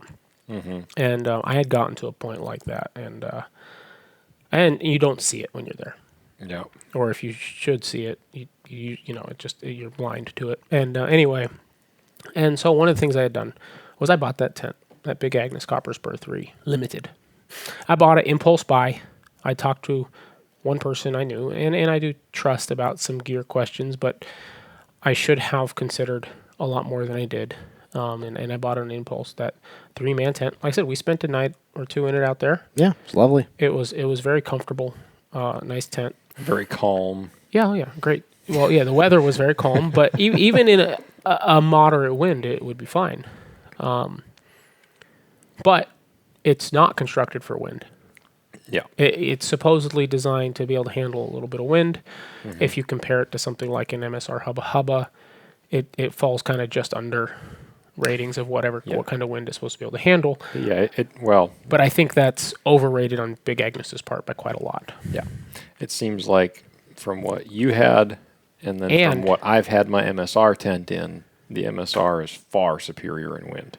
And just speaking specifically of the tent, well, I'll come back to it. So the tent was my first mistake. My second mistake was I didn't spend really any time planning food. I had decided I was going to do a lunch or a breakfast and a dinner, hot breakfast, hot dinner, which was fine. That's what I usually do. That's what I prefer. I really find that a bigger breakfast when I'm out there aids me greatly in energy throughout the day versus something smaller like a Pro Bar. I was even testing some of that out ahead of time, eating a Pro Bar for breakfast before going to work and seeing how I felt. And I decided, nope, I want the hot breakfast. I can bring some bigger ones, some smaller ones, depending on the day, depending on what the day looked like before. But I'm going to do a hot breakfast. It makes a big difference. And of course, hot dinners. Mostly peaks, or peak refuel, stuff like that for big dinners. And but I hadn't really planned out the middle of my day. Last year when I went solo for 5 days, I think I took 2 packaroons, a beef stick, a handful of freeze-dried cookie bites, and another bar, like a granola bar for the day in between. And that was not enough. I survived okay for 5 days, but I knew for a long period of time that just wouldn't cut it. I just wouldn't have the energy needed. day to day with that limited of a daily food. And I've been watching all these videos, food guys were taking. Yeah. And so I decided, all right, well, I'm going to buy some bars and stuff, and I'm just going to try to sparse out, 3-4 different types of bars a day, plus some beef and meat. And I bought a pack of Kirkland pre-cooked bacon and some peanut butter and stuff like that. Put it all in my pack, piled it all up, and I had 10 to 15 pounds more of food than I thought I'd have, which is a lot. A lot more. I mean, I was pushing over 2 pounds a day, I think. Or close to. So when you say over 2 pounds a day, are we talking like 2 1/4 or an honest like 2 1/2, 2 3/4, closer to 3 somewhere pounds? around 2 pounds a day, but more than, probably not less than. So 16 days, I'm at least 30 pounds for 16 days. Let's put it that way. Doesn't seem that terrible. It was so much more food than I could eat Per day. per day. What kind of I had blotted out. And I had, and I made the mistake of buying stuff. I've had that before. I kind of like that. Yeah. And so I bought, half of this flavor and half of that flavor. Yeah. And finding when I was out there, a lot of it was dry bars and stuff. Finding when I was out there, I didn't want it. Yeah. And That's the exact kind of stuff that I like. well, it was like Minimal water consumption. well, no, I went fuel minimal water consumption. I went minimal water consumption. No, you didn't. If you have wet breakfasts, it's not minimal water. Well, but I mean, actually drinking water, I went pretty minimal. Yeah. I would rather drink water than put it in food in the morning. But I mean, But that's just most of those breakfasts take such a small amount of food, and like I said, I know what I need for breakfast, and I need something more. I need some eggs, right? Sure. Like that makes a huge difference for me. Everybody's a little bit different with And, what they need to get through the day. Anyway, so I need some protein and some fat with the calories is basically what I was looking at. Some real protein, not plant based. Anyway, so what I found is I just had way overpacked my food. Way overpacked. I had like 10 to 15 pounds of extra that I wouldn't have been able to eat. And because, what I found was, I didn't want bacon and peanut butter every day. What? And it's shocking, right? Did you bring bacon and peanut butter? Yes. Nice. Yes, I did. And it wasn't that I brought bacon and peanut butter as a problem. It was the amount. Yeah. Right. Right. I also brought Nutella, thinking, well, I've got this for this much of this each day and this much of this each day, and every day I'll have all of this stuff. But it was kind of all the same thing. And it was like Belvita, like cracker, those breakfast Belvita, like the cinnamon sugar, the blueberry breakfast little bar things, which I like. But I found that when I was already kind of dry, because I was consuming water but regulated, that I didn't want to eat a bunch more dry food. Right. Like something like a Pro Bar would have been a much better choice because it's at least moist. Yeah. Yeah. It has some berries in it. Yeah. Stuff like that. And I had some Nature Valley stuff, and I had some meat sticks, some what are those ones? Chomps. I like those, and those were great. But so the two biggest mistakes was my tent and my food.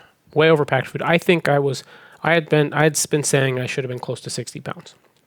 I was almost 80 pounds with food, and obviously you have a little bit of weight that doesn't get calculated when you're calculating in little stuff sacks and stuff like that adds up to a few pounds. And so I was like 80 pounds with my rifle. First day, I make it like 3 miles. There's about a significant initial ascent on that on that hunt. You see what I did there? I did. Yeah. Pretty good. Well done. Yeah, thank you. Yeah. And Thank you very much. and I see caribou on the way in, which is great. Bummer you can't hunt them in that part of the state. Isn't it? Especially when you see the biggest one you've ever seen in the wild. Yeah. Yeah. Thanks for closing that herd. Yeah. Anyway, so I look at some caribou. They're like 50, walking to within 50 yards of me. I've got one on the phone scope for like 5 minutes before I decided just to get up and keep walking. And of course, they did the caribou thing and ran straight away from me, stopped, waited for me to get close, ran straight away from me until they decided to completely leave the country. Yeah. Anyway, so I make that initial ascent. I'm in snow. Once I get up high, which is just amazing. Love hiking, side hilling through steep, slick rocks in snow. And And I Using am your micro spikes. No. Oh, wait. You didn't bring those. No, I didn't bring any. Anyway, so it's not too terrible there, but anyway, so I'm just completely gassed. I hadn't trained for any of this, right? The most training I had done was put that backpack on and hike from the wheeler and into it to ride it out. That was it. And sheep shape, my friend. Sheep shape. yeah, well, I got into it after a day or two. Exactly. Got my mountain legs under me. Yep. Anyway, so I get in there. I'm like 3 miles. I make that a first ascent and the descent into that first saddle, and I'm completely gassed. It's already like 7, 8 o'clock at night. I didn't get out till late that day. So I drop into the bottom around the corner. There's a saddle out around the corner of the saddle where the wind's lower. Stop, set up my tent. In the process of I almost lose my rain fly, have to run like 200-300 yards, like post-hauling through knee-deep snow at one point to catch it, but I get it, set it back up, slept incredibly well. Yeah. Great night. A little bit of wind, not a lot. Good sleeping bag, good sleeping pad, all that. Mm-hmm. Get up, pack up, everything's good, take off. I think I probably covered 8 miles. Trying to think of what the mileage I'm doing on foot. And there is 8 or 9 miles that next day. Mm-hmm. And didn't work too hard at it. Knowing I hadn't trained or anything, and I had 16 days. I wasn't going to overdo it. Right. At least that was my goal. But that first day going in, by the end of the day, I had like this shortness of breath. Yeah. And stuff going on. And by the next day, I felt fine, but I had developed this cough that I still have. And anyway, I get out. So I cover another, like I said, 8 or 9 miles, set up camp, and it's just beautiful, dead calm. I'm into sheep country now. Right. I'm looking for some sheep. Haven't seen anything. But no sooner do I like set up camp, and then there's like caribou popping up over here, and caribou. It's just great. I'm having a great time. Isn't it wild how I eat dinner out of my tent. It's just beautiful, right? Yeah. And when it like gets calm, everything just pops out. Yeah. Yeah. And including me. Yeah. Anyway, and so I go to sleep. Watch a movie, something, whatever. Yeah. And get up the next morning, and it's a little socked in, but decent weather still. Yeah. And I think I had another like 5-6 miles to cover to get to where I wanted to be to really start hunting. Yeah. And I do that no problem. It's a lot more climbing. It's a lot, a little bit of descent and a lot of ascent. Yeah. Right? A little descent. It's drop 200 feet, climb 300. Drop 300, climb 400. It's that kind of thing, which sucks. But hey, you get over the first one. You're like, all right, that took about an hour. Or once it really gets steep, you get up into the rocks and stuff, and you're standing like, oh, that took about an hour. And you look at the next one, like, okay, it's only 10 a.m. No, I'm just kidding. But whatever time it is, it's in the afternoon. Like, all right, I got plenty of time. However long it takes me, I'll just climb the next one. And then I get to where I wanted to be, to spend a few days, just to watch and wait. And it's I get into this spot. There was this spot I wanted to glass, keep my eye on. So, and I'm kind of around the top. I'm on top now, but I'm kind of around the side where the wind's kind of a little lower. Wind was high, but not too bad. And so I kick out a spot big enough that I have a spot wide enough in there I can sleep on. Mm-hmm. So I set my tent up over that, so I'll sleep on that. My gear will just sit on the hillside around me. Yeah. And so my tent's kind of at an angle, but I've got a spot I can lay flat. It's nice and flat, and it was kind of gravelly and stuff. I thought this would be a good test for the base of this tent. Yeah. Because it's a fairly thin material. So you would set up at a slight angle. Yeah. I have a picture on my phone I haven't showed you yet of I'm squatted down, cross-legged. Wait for it. Yep. Nice. Okay. I'm cross-legged in my tent with the fly that I wasn't using to get in and out of, zipped open, and I'm sitting there with the spotter in the tent, just glassing this valley, right? That I wanted to glass, where I expected to see stuff moving. Yep. And I was so proud of myself, man. Yeah. I'm sitting there, I can see here, so I zip it up, I eat food, I open it up, I'm looking again, I'm just, I'm that time it's just getting dark, I'm just watching. And the sheep are looking at him from miles away, like, that's Jason Bourne. Anyway, so yeah, I'm sitting there glassing. I'm in my sleeping bag in my tent, looking at my spotter, and Yeah, that's right, because you can use your armholes I in your got bag. armholes. I got foothold. Yeah, And your bag is camouflage. it is. Yep. Yeah. He's high tech, I'm telling you. Yeah. And Got all the anyway, gizmos and gadgets. anyway, so I'm looking. I'm all happy with my setup, and I lay down that night, go to sleep, and the wind's not bad. And I wake up around midnight, like an hour and a half later or something after whatever dark was. I don't know what it was. Now, why ever did you wake up? Well, see, my tent was touching my face. And this side would come down, and then it would pop up, and this side would come down, and then the whole side of the tent would kind of blow in, and all I can see. No, I mean, what was this from, like wind, or was someone throwing rocks at your tent, or Was it sheep? There was a big Banging on your giant tent? just poking me. was a ram just like smashing Right. into your tent, like headbutting you in the middle of the night? No, it was the wind, and it had picked up over the night, and Was it pretty overcast at this time, or was it pretty bright out? when it started blowing, it was overcast. It was dark. Yeah. It was dark, and so I'm just laying in my tent at some point. I'm just holding my tent up because it's blowing, and I had kind of pitched it with guy lines coming off my trekking poles to help hold these corners up. Okay. But my fly doesn't directly attach to almost any part of the actual frame of the tent. The tent attaches to it, fly goes over, buckles in the corners, attaches at 2 points in the middle, and that's it. Yep. To the actual frame itself along the poles, there's no little Velcro or anything that would help keep stuff from twisting. Yep. Right. And so, yeah, it would blow in and it would kind of flex and bow in this way, which is causing the other side to bow. To bow. It's bowing in on one side, and so it's causing the other side to bow out. Yeah. It's doing that this way, it's doing that this way, it's blowing sideways. And I can just see, like, it's these super feather light DAC aluminum poles, right? And I'm just expecting one of these things just to snap. Yeah. And then boom, big rip, hole in the tent. Right. And then it would get really bad. Uh-huh. And so I'm sitting there with most of the time with one or both arms in the air, just holding up the side of the tent. And then when this side of the tent over here would blow out, because it's a 3-man tent, it was really nice to be in there alone, except for trying to hold it up. And so then my foot or both my feet in the air, I'm just on my back with both my feet and my hands in the air. And I'm like falling asleep in that position. I am utterly exhausted. It's the worst night of my life. Like an upside down turtle.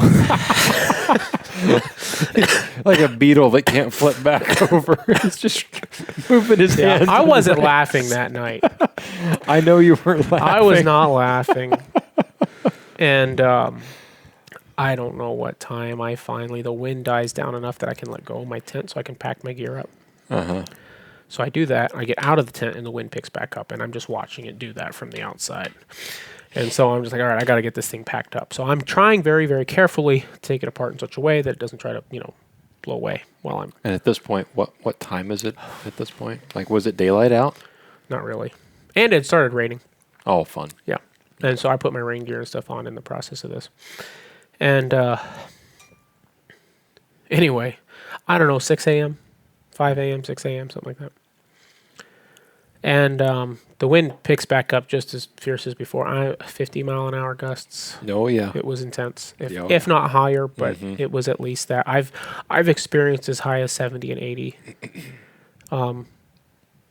in another spot, if not higher. Yeah. If you're familiar. Mm-hmm. The spot With an that old pushed- canvas spring bar tent. Yeah. Yeah. The spot that pushed my wheeler in gear back up a hill with me on it. Was that? Yeah, remember that? When we rode in there in the dark? I've never spent anywhere with as high and gusty of winds as that is, but you can get out of the wind fairly easily Right. there. You go over Right. a knoll or you get behind some trees. Yeah. There was no knoll or trees. Well, that's because you were camped at 5,000 feet. On top of a mountain. Yeah. Uh-huh. Yeah. And so there is a spot, a quarter mile away or a few hundred yards away or whatever, where I think I can get out of the wind. Yeah. Maybe have a spot I can pitch a tent a little bit out of the wind. And so I am trying to pack up my tent. And I had left all the stakes on the windward side Uh-huh. and I had been pulling on the other side. My plan was to roll the fly over towards the windward side, right? Pull the fly off and then collapse the tent inward, right? Leave it staked down until the last minute. Well, the stakes that I had put into, it's in that loose gravel stuff, right? Yeah. Which is kind of the worst Moving for so holding, much, yeah. for holding stakes. So I had pulled everything on that far side and was getting ready to try to roll that thing up and unbuckle. And so I'd unbuckled those 2 buckles where it connects. Yeah. And the whole tent just kind of picks up, and the wind is blowing it. It is picking up. The floor is facing away from the wind, and the tent itself is held to the fly by 2 buckles, 2 little tiny buckles that are about narrower than the width of my finger, and that fly is only held by 2 little tiny, 1 millimeter whatever strings that are attached to my trekking poles. And so it's just 2 strings to the fly, to the tent, and it's just this in the wind. And looks like a drag car parachute. I do not remember how I got it all down and together. I probably got the tent You're having unbuckled so and hung much on fun. to it. Your memory is blurred. Anyway, I got it all. I got it all apart and packed together and just shoved it all in the glassing in the scope, the spotter sleeve. I just shoved it all in there, right? I shoved all the tent bags and whatever in there. Shoved it all in there. Shoved the tent in there. Shoved the fly in there. Shoved the poles in next to it. Yeah. And packed everything in my pack. In the midst of this, somehow my Crazy Creek chair got picked up, and my last view of it was it sailing over a cliff about 10 feet in the air. It was literally right next to me under my pack, and I'm shoving my tent into it, and I see something out of the corner of my eye over this way, and it's my Crazy Creek just fluttering off. Well, more like sailing away. Just completely airborne. Yeah. Oh, yeah. Completely airborne. And I never saw it again. I kind of went over there and looked and was like, nope, I don't know where it went, but it's gone. It's a couple miles. Some sheep's going to sit in a lack of luxury. Some sheep's going to start eating that thing. Yeah. Or sitting in it. Or that. Yeah. Never know. Yeah. Anyway.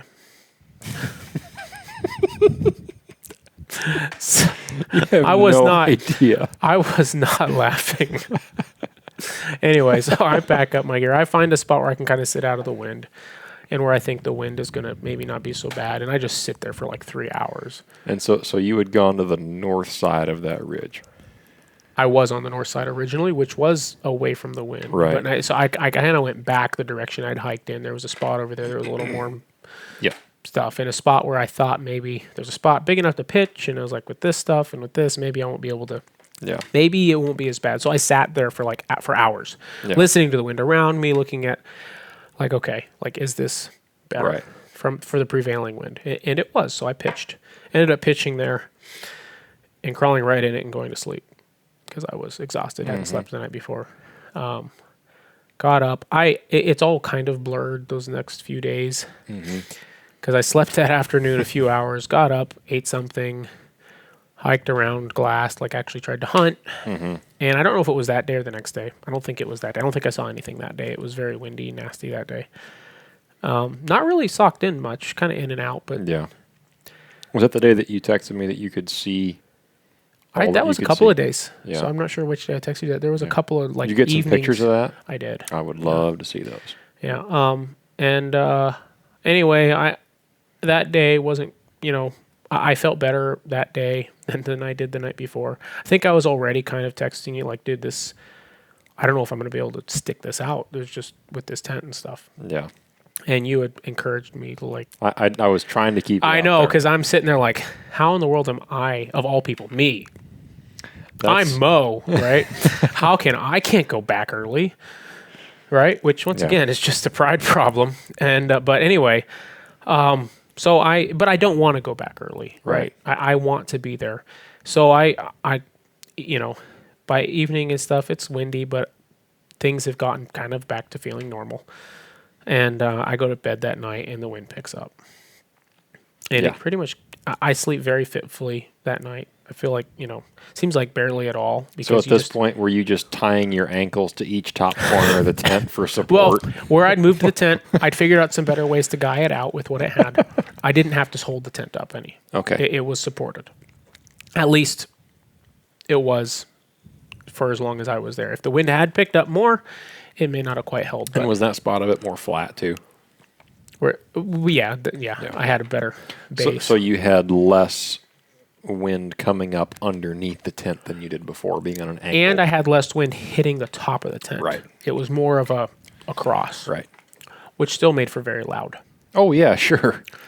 But one benefit to the snow being up high was I had plenty of water. Just had to melt it, right? Right. And even though the weather was like 40 degrees most of the time, I was able just to stick it in my jet boil pot and stick it out. And because of the air temperature, it would melt in a couple of hours. So I didn't even have to burn fuel. Maybe I might melt a liter a day burning fuel, but I could also melt a liter a day just sitting there. Yeah. Just setting it in the pot, and that metal pot would conduct enough heat.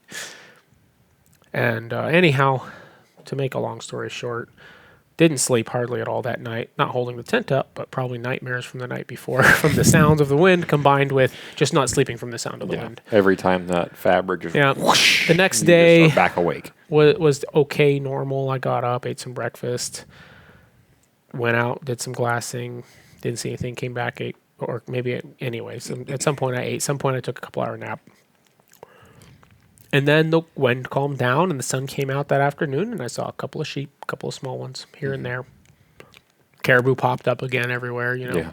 just like looking like, oh, there's caribou. Oh, there's sheep, and looked around but I was limited. I couldn't climb the next ridge I wanted to climb.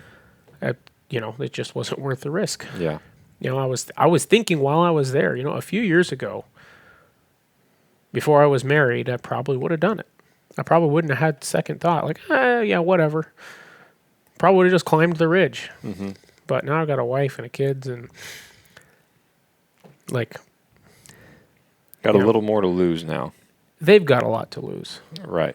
Not to think highly of myself, but they've got a lot to lose. Right. And I wasn't willing to put forth that risk with the wind.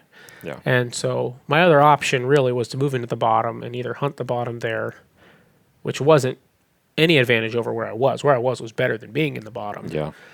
And so then if I move into the bottom, well, then potentially I could hike into another drainage or two. But we're talking thousands of feet of elevation difference, gain and loss, as well as miles and miles of hiking for no guarantee of getting out of the wind or seeing anything at all different.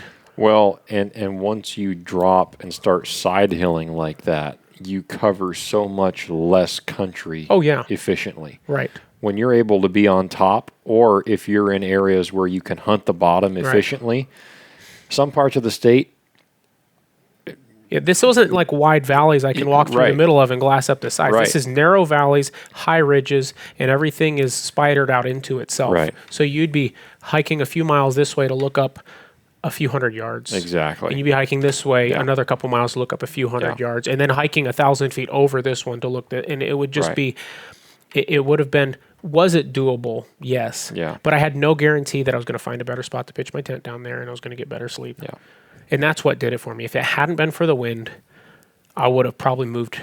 Hadn't been for the wind, I wouldn't have had to move off the top. Well, I would argue that if it hadn't been for the tent not standing up to it, because had you been in a solid tent where you would have been able to say, hey, yeah, it's super windy, but I'm fine. But I'm okay. Yeah. Right. That changes everything. The tent was a big thing. And obviously I carried too much weight, which didn't help anything either. Which at that point, had I hiked on the bottom, I would have left 10 pounds or more sitting on top of food, right, that I'd pick up on my way out. I guess I'm just surprised that you think that you were that overweighted with food, because 2-ish pounds a day is not, that's nothing When I went in solo last year for 5 days, I went in under a pound a day. And I was just kidding? barely under what I needed for food. No, I am not kidding at all. That's crazy. With a breakfast and a dinner and day snacks. The breakfast and dinner is much lighter than the day snacks. Well, how much day snacks did you bring this time?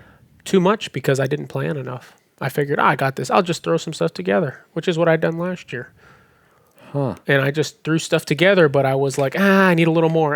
Maybe that's not quite enough. And I just kept kind of piling stuff on. So then, do you think that the sheep hunt that you and I went on last year on that guiding trip, do you think that you had too much food per day on that hunt? No, I think that I mean, I didn't eat that much more on that hunt. I think 1.5 pounds a day is about all I need. That's averaging out, right? There might Right. be hike in that first really, really the initial ascent, right? Yeah. See what I did there? Yeah. That is like that. You're gonna eat. To me, that's when I'm gonna eat the most food, and then maybe hiking out with sheep or something like that with extra weight. Yeah. Right. That's when I eat the most. Yeah. Days I'm sitting there and glassing or You not, don't just or board moving a and few eat? miles. No, I don't. See, that's the total opposite of me. Like if I'm sitting in a spot totally weathered in, I'll sit there and read a book in the tent and I'll just eat because I know that everything I eat is one It's less less thing I weight, got to yeah. carry on my Yeah. back, and I Yeah. will eat my So entire day's to worth some of extent, food. I'll have some food that I can do that with, Even if I have to just force it down, I'll eat it. but I just had so much more than I could possibly eat Huh. Wow. Interesting. because I wasn't sure. And maybe the first day I did eat a lot the first day. But like I said, the second day I didn't eat as much. In the third day I didn't eat as much. In the first day You think that your lack of sleep had something to do with that? with less food? Yeah. No.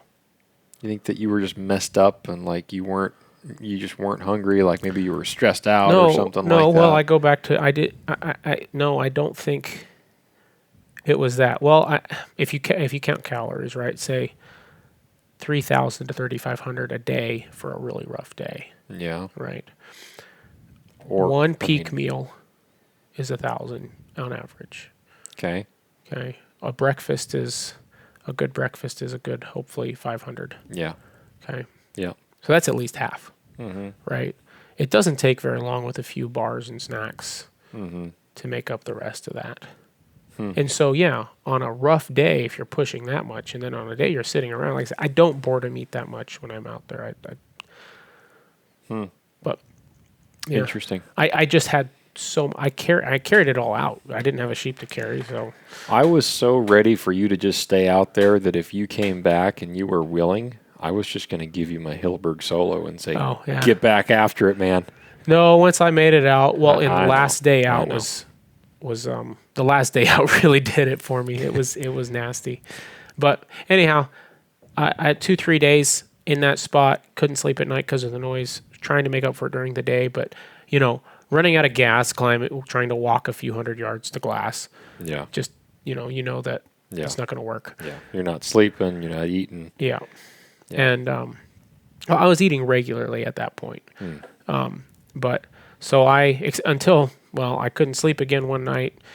I got up at 5 a.m., packed everything up, Yeah. left, Yeah. and texted you like, "I'm out of here because of this reason, this reason, this reason." I went through the whole.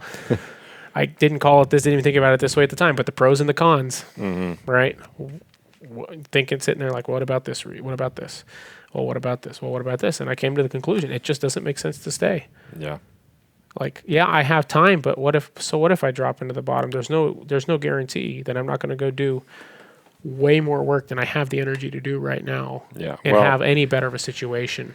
that's probably a bigger consideration is if you're It was feeling the tent which combined with Right. which contributed to how much energy I had. The food exactly. was a hiccup that was not that big of a deal in the long run. Right. Like I could have eaten more. Right. Right. The way that I look at it is if I would have been in those shoes, and I'm sure that you would have done the same thing had you had a better tent, but had you had a better shelter, you'd been able to sleep more, and you would have had more energy, Yeah. then yes, it's totally worth going to the bottom and doing everything you can. Right. But because, hey, I'm already here. But the I've problem got all was this time. the shelter. What else am I going to I do? did not have a But, shelter right. that I could rely on. Exactly. And yeah, I had a tarp, but Exactly. there's Yeah. Yeah. But Yeah. in that kind of weather, in those conditions, with that much consistent wind, and I was checking your location and checking Yeah. the weather, and it wasn't going to get any better anytime soon. and the weather- I mean, for a week to 10 days, it was supposed to do that in that range. And yeah, so right. And then the days when the weather said it was good, it was still bad. it was still bad. Maybe not quite as bad, Yeah. but it was bad enough that the sheep weren't moving, Yeah. the caribou weren't moving, which when the caribou aren't moving, it's bad. Yeah. Anyway. I kind of blame everything on your tent. Most of it came back to the tent, yeah. Which, like I said, that seems to be the root problem here. I saw it, I liked it, and one thing I noticed, I was at REI the other day looking at, they have the Copper Spur 2 sitting there, the regular one, not the limited edition one, which the limited one's just lighter, has a few less zippers and stuff on it. So you're not totally against Big Agnes tents now? No. I am for that. I would never do that with that, especially with that one again. Well, that's good. But I was just looking at it because I was curious, right? Because it's the Copper Spur 2. I have the 3. Right. And mine's the limited one, which is white for whatever reason and is lighter because it doesn't have as many zippers and stuff on the. They have some frivolous stuff on the rain flies and stuff on the regular ones that I think is kind of dumb anyway. Okay. These little stupid little awnings that you can stick out with your trekking poles or whatever. With that, I don't care a thing about. I need the trekking poles to hold the stupid tent up anyway, so. Anyway, you can feel free to interject any opinions or thoughts you have, Hunter. But I'm just happy to listen. And we're getting to your hunt, which went worse than mine. So it's not been great. What was that? It's not been great. Anyway, so I feel like this entire episode we should just be playing circus music in the background. Oh my God. So anyway, I was looking at that tent there at REI that they had set up, and it had little Velcro tabs around the poles and stuff. Like, I don't know if they took that off of mine because it was the limited lightweight one, but that really, I was like, really? Right. Like, why? Why would you take that? Of all things. What, because you saved an ounce or a half an ounce to make you, so you could say it was this number? That really disgusted me. Like, you know what kind of tent doesn't cut corners like that? A Hilleberg? Mm-hmm. It's also twice the weight for a one-man. And twice the price. Basically. How much is the Copper Spur 3? Well, the one I bought, the limited one, was $650. Yeah, I think the regular. Yeah, so it's twice the price for a one-man. Yeah, basically. Yeah, it's also like you say. Well, not quite twice the weight, but close enough. It's 5.5, 6 pounds. Yeah, it's 5. Well, I carried one at one point, but I would have given a lot of money for one out there. Mm-hmm. I'll carry that extra 2.5 pounds a long ways for the security of it. But there's a lot of other options out there. Yeah. Looking at some of that. Well, and the one that Ape Equipment is prototyping right now. That looks promising. It looks a lot like a Hilleberg Durston one-man. Makes some stuff that looks pretty good. Mm-hmm. And because I still really like the idea of a 2-man tent running solo. Sure. And so I'm not sure what I'm going to end up with next. I don't see a reason not to keep the Hilleberg at this point. It has a place. It's a really nice tent for the Hilleberg. Not Hilleberg, the Big Agnes. Yeah, okay. It's still a really nice, lightweight, small tent. Like, it packs down really small. Like, it's a great tent. That fabric was phenomenal. I got a few little rub holes in the floor from that gravel spot that one night that I patched up. And other than that, like, I could not believe it took that whipping that it did with the 0. Yeah, I can't believe it didn't just tear off those little buckles that were holding it onto the. Yeah, what did wear what I did break a few of here and there was the stupid little super lightweight line they had on there, from like rocks and stuff, like using rocks to hold stuff down. Yeah, I had, of course, some extra thick, like a thin to me, nothing like what was on the tent, but it's about that same thickness as that orange stuff I had last year, but it's Dyneema. Yeah. Oh, got a Dyneema-based guy line that's that's really strong. Yeah. And so anything that broke off, I just replaced with that. Gotcha. And I also had that, because I hadn't guided that tarp out at any point yet or anything. But anyway, so yeah, there's some tents out. I'm really interested in that Rincon from Argali. That looks promising. Yeah, I'm interested in some of the Argali tents too. Anyway, they're starting to make clothing now. I do. Well, they're going to at some point. Yeah, they're collecting opinions and doing. Did you do the survey? I don't think I did. I think they have a survey on there. Interesting. I think I did it. But anyway, on what you value most in a piece of gear. I want old-fashioned camo, like old sponge pattern. I honestly don't. Duck-style camo. Really want camo, like. Just for some stuff, I wear camo because it's what I got on sale. And retro is in, man. When we're old, man, this will be retro.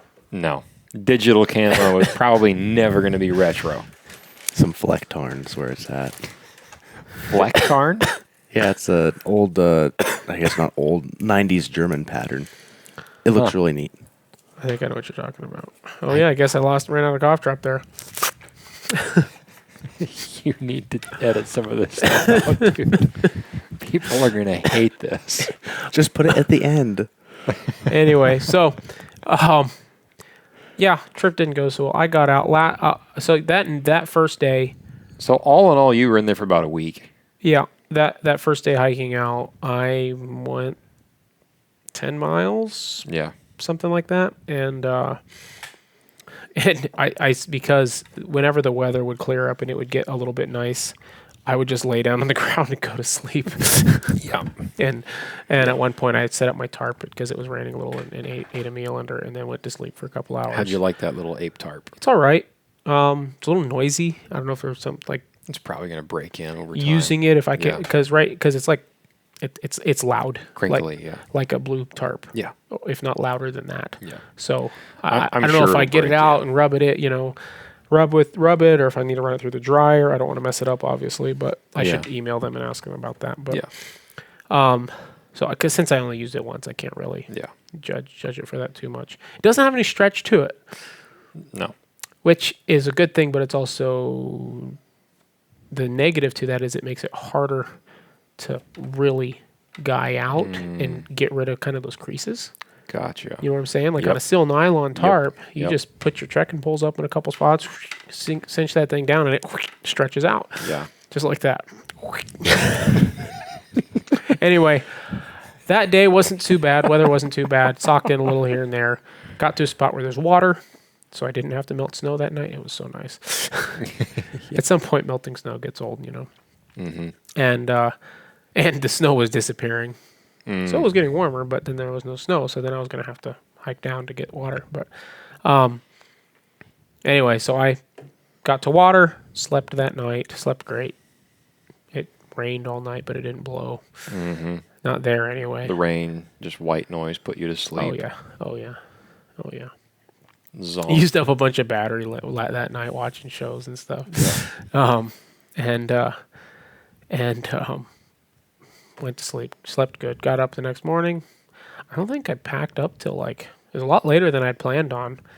But I slept good though. I think I ended up packing up at 10 o'clock. Mm-hmm. Covered the next 7 miles in 5 hours, which I impressed myself. I was finally getting my mountain legs under me. But Yeah. anyway, and that day was pouring rain, socked in, and I didn't put my rain gear on that morning, so I was soaking wet. Nothing but my soft shells, just completely soaked. And anyway, but got out. And, well, honestly, the trip turned out not good. Yeah. At least it didn't. It was not successful for what it was. It taught me some lessons. One of which is I don't know everything. I have a lot to learn. And it's affected my life. That lesson has affected my life positively for work since I've been back with my family, just things that I needed to learn. And it made me come away from the hunt not mad at the way it turned out, Yeah. not upset at what happened, but the night before I left, I sat down on a rock and just had one of those prayer meetings, with yourself and with God. Why is this like this? I'd really like a sheep, even though I'm out here, but came to that, hey, I'm okay if this goes the way it goes. Yeah. And so when I got up the next morning and it just was like, I can't think of a good reason to stay. Mm-hmm. I'm going to leave. And so I did. And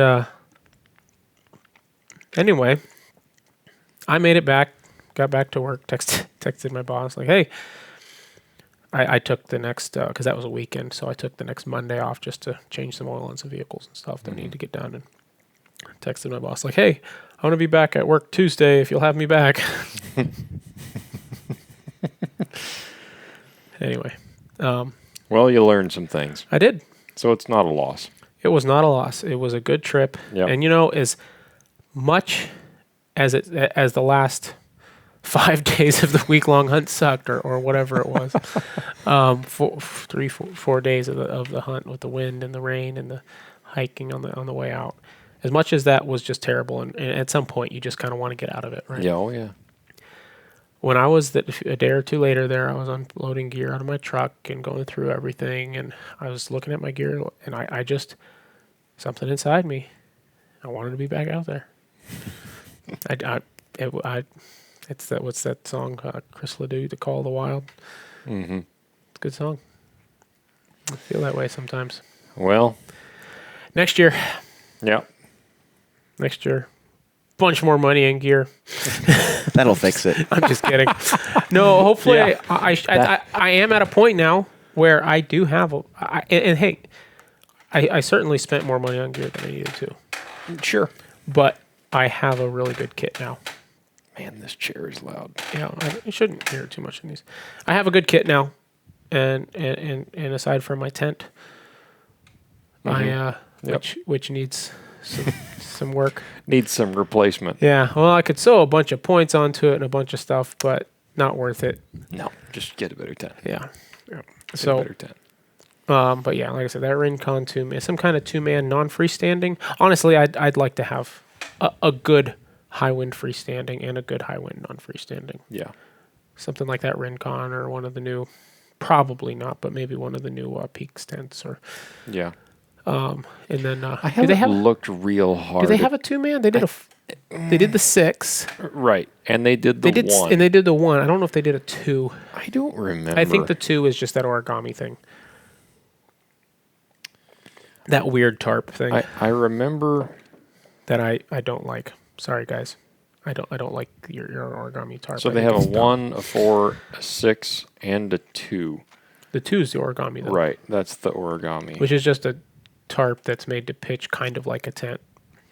Right, yeah. That would not do well in the wind. Yeah, it's not fully closed off necessarily. Not on the ends at all. No. Yeah, and the Solitude 1, it's a 2 trekking pole pitch design. Yeah, I'm looking at it here again. I don't know. I mean, I'm sure it works, but thinking about those extreme high wind scenarios and see, I have been in enough of those. I've not been in a ton of them, but I've been in enough of them. And really, it should only take you one where you realize the shortcomings I of have a tent. A heavy old non-freestanding tent that I've spent many, many nights in. Yeah. That old spring bar style setup. Sure. I have never spent a night in a tent that held up to the wind better than that. Yeah, but that is a 4-wheeler tent. That's a giant tent. But it's a non-freestanding. Yeah, but I don't think it's in the same ballpark. What I mean is it uses conduit poles to set it up, and it's canvas fabric. My point is it's the anchor. The anchoring system is the same. That's with the non-freestanding, and what I hear from guys who use non-freestanding like an Argali or a Peaks, is that it is the best thing that's ever performed in the wind that they've ever used. See, I've heard hot and cold things about it. So I used that Peaks 4-man teepee on that deer hunt in the Alpine in 23 in August. Okay. And it did well. We didn't get any super high winds by any means. I mean, maybe one night it blew 20, 30 miles an hour. And that was at the end of the trip when I got stuck overnight after the first plane load of people and deer was out of there. And I got stuck there with Ryan and his daughter. And so we had 2 teepees left. And so I just set mine up right as fast as I could because I'd already packed up everything. We were packed up and ready to fly out. Right. Then the first plane load left, and I sent my wife on the first load back to town because I said, if we have to change our airline tickets because I get stuck here for a couple of days, I need you to be in town to have cell service to do that. So I just threw it back up and staked it out, and it blew a bit that evening, afternoon, and that night, but it wasn't anything terrible that I noticed. But See, and this is we touched on this briefly before when we were talking about these Argali tents a few weeks or a few episodes ago, and that is the fabric that the Argali tents are made with is sil poly. Yes. So there's not as much stretch in that. The sil nylon that Peaks uses in their tents It's like a tarp, stretches. like I was talking about. Right. Yeah. It stretches, which there are pros and cons to it. Now, the biggest benefit that I see to the Peaks design is that you can put the trekking poles up in the ceiling. And I'm telling you, when you put those trekking poles up in the ceiling, it changes that teepee. It is so rock solid. I mean, it feels so rigid that you feel like you could lean up against the stupid thing. It's crazy stiff. And that's what you want. And with that cross pole design in the top, if you use those trekking poles, you have to have fabric that'll stretch a little bit. Oh. You see what I I mean? mean, they do make it in a Dyneema. They do, but it's a more rigid setup, and you have to set it up more precisely. With the sil nylon one, there's enough stretch that I have just learned to set it up with stretch in mind. Like when I use it in moose season, I set it up where I can, where I have a little bit of take up on the guy lines to the stakes, so that if it gets super cold and wet and rainy and the fabric starts to sag a little bit, I can go around and cinch up all those lines and pull the slack back out of the fabric, and then go inside, take the trekking poles and extend them out a little bit longer and just stiffen out that rafter a little bit. And it works great in that way. I don't know how well a traditional, quote unquote, traditional style teepee would do without those cross members in the top. That's a bit concerning to me. I understand. I wouldn't buy a tent without obviously much more research. Right. And like that's not to say that the Argali ones wouldn't work. I want a good freestanding. And I'd like both. Yeah. Right. Obviously they both have pros and cons, both wind and otherwise. Yeah. I'm sure it's possible to buy one that does well in the wind in both Yep. camps. You used a tarp on your hunt this last time, and part of the reason you did that is because I used a tarp last year. Yeah. and it worked good. And it's cheap. You can buy a cheap tarp, and it's not that heavy compared to a tent. Right. And you can use a couple trekking poles and a bunch of stakes. And how many stakes did you use? Oh, it came with 6 stakes, and I bought 8 more. What kind of stakes did it come with? It's just twisted aluminum. Oh, but it worked? Worked really well, actually. They didn't bend or anything on you? Didn't bend or anything. Nice. What Kelty?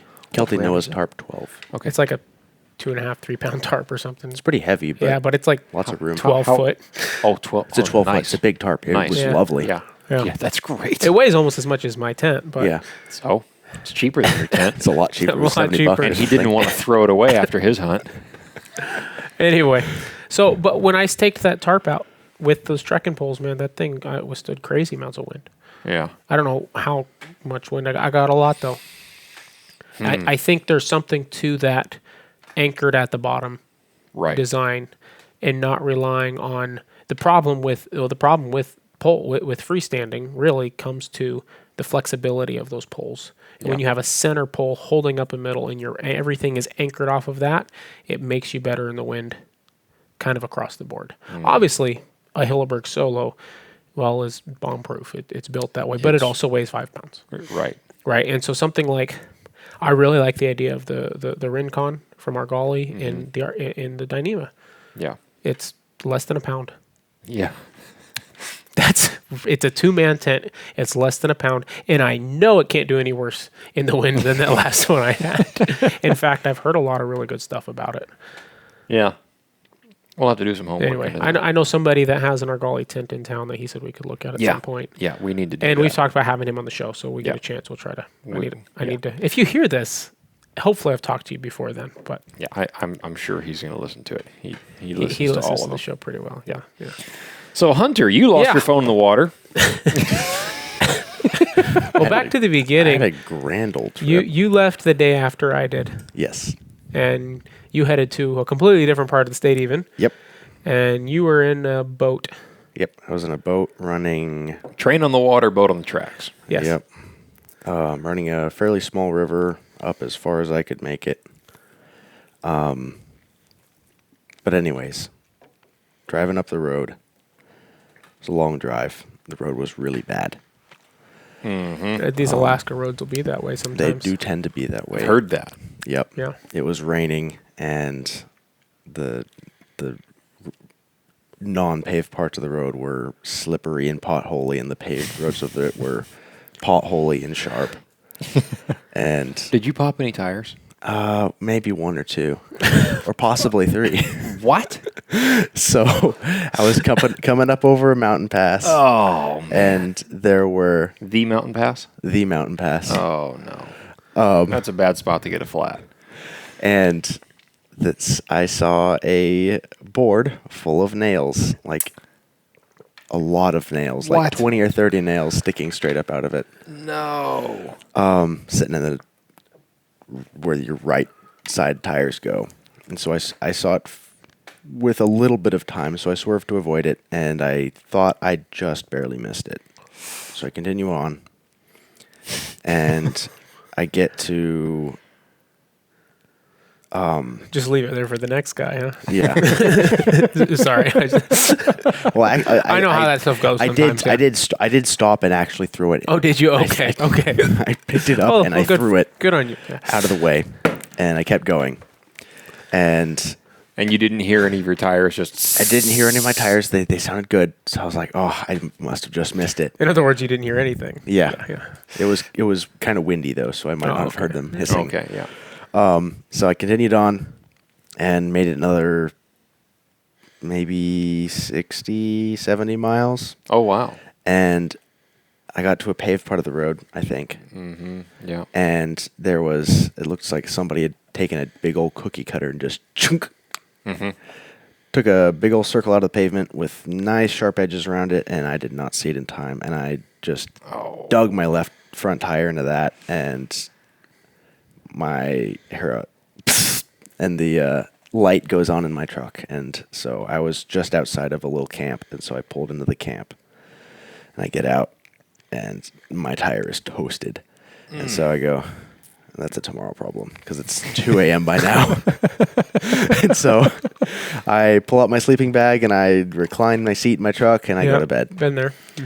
And I wake up, and I get out, and I go to pull out my stuff to change my tire. I actually hit another board full of nails. I think they're bear boards that people are taking for camp, like putting around their camp to keep bears out. Off their trucks or something. Either that or some really motivated ecologically minded person is going around. That would not be beyond thought. That was my first thought, actually. Then somebody else suggested bear boards is going around and... So like a 2x or a plywood?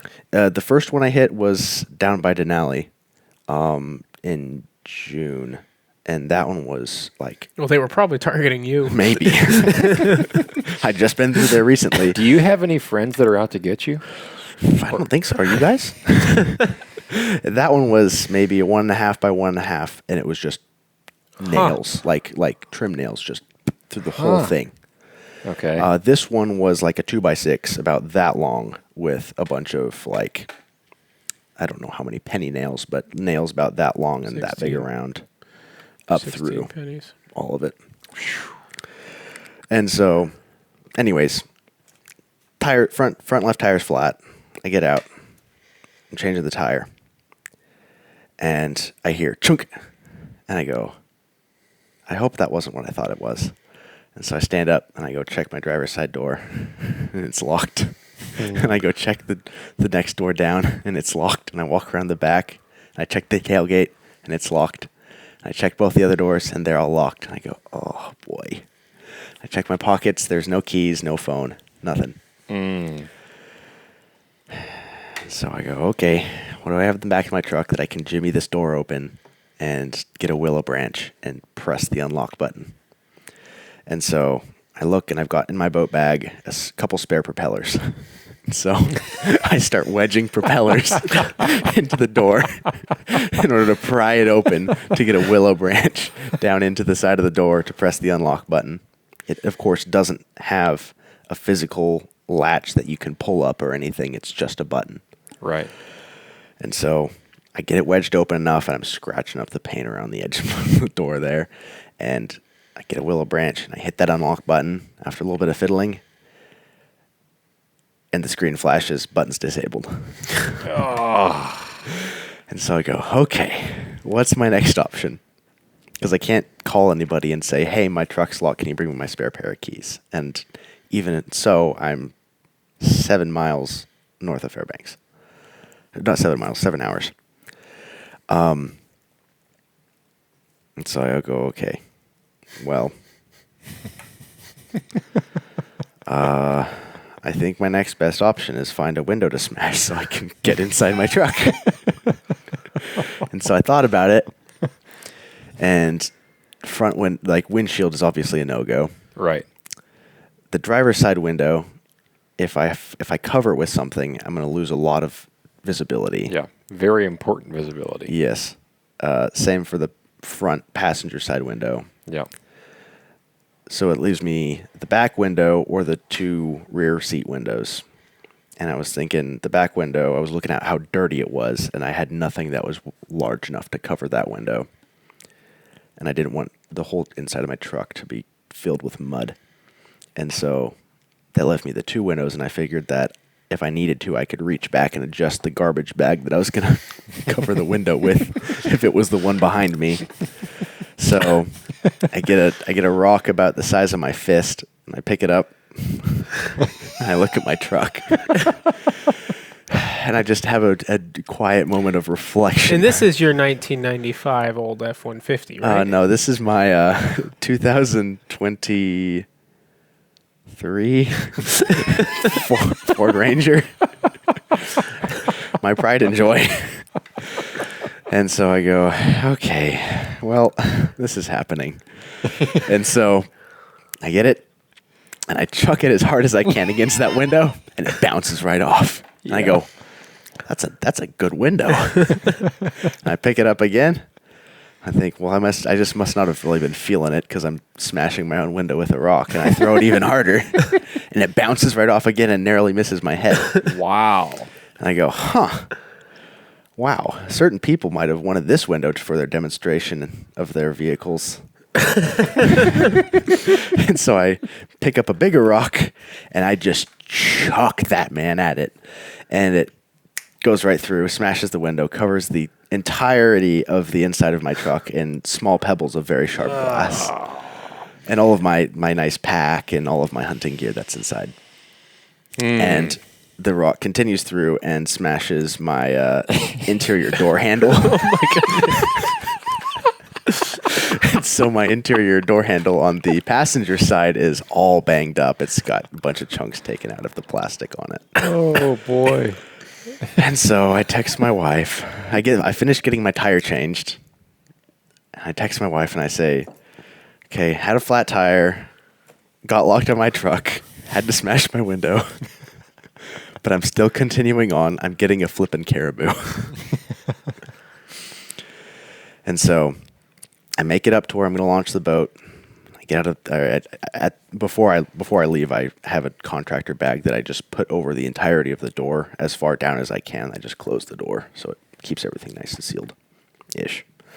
And so continue on, get to where I launch the boat, get everything pulled out of the truck, put it into the boat, park my truck, lock it. Not that that's going to do much good.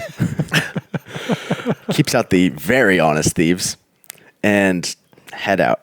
And I make it a good long way. I've got a little 15-foot Chugach Mountain Sport Kodiak inflatable, and a 15-horse Swamp Runner mud motor. Is that the long shaft one? Yep, long tail, 80-inch shaft on it. And it, for I think the money, I've got $3,500 into it. I think it's just about the best you can get for running shallow rivers. So does that have like a little bouncer guard? Yep, it's got a skeg below it. Okay. And it'll hold 1,400 pounds of weight. Wow. So you're not going to and I've put more in there, and Yeah. it just drafts a little bit more. It's not very tippy at all. So I'm cruising up this river, take off a side channel, keep cruising, take off another side channel, keep cruising. And I get all the way up to this big old ice sheet. And at that point, the river's braided out super duper shallow, and it's probably 4 inches of water generously. And that was probably the furthest up I could get with the amount of stuff I had. And so I pull up the boat up onto the shore, leave all my stuff in it, all the boat stuff in it, the gas and whatnot, my boat bag, waders, and put on my backpack. And I'd planned to be out there for 8 days, and I was planning on hiking back up into the mountains. And I had like 3.5 pounds of food per day. It was all trail mix and Nice.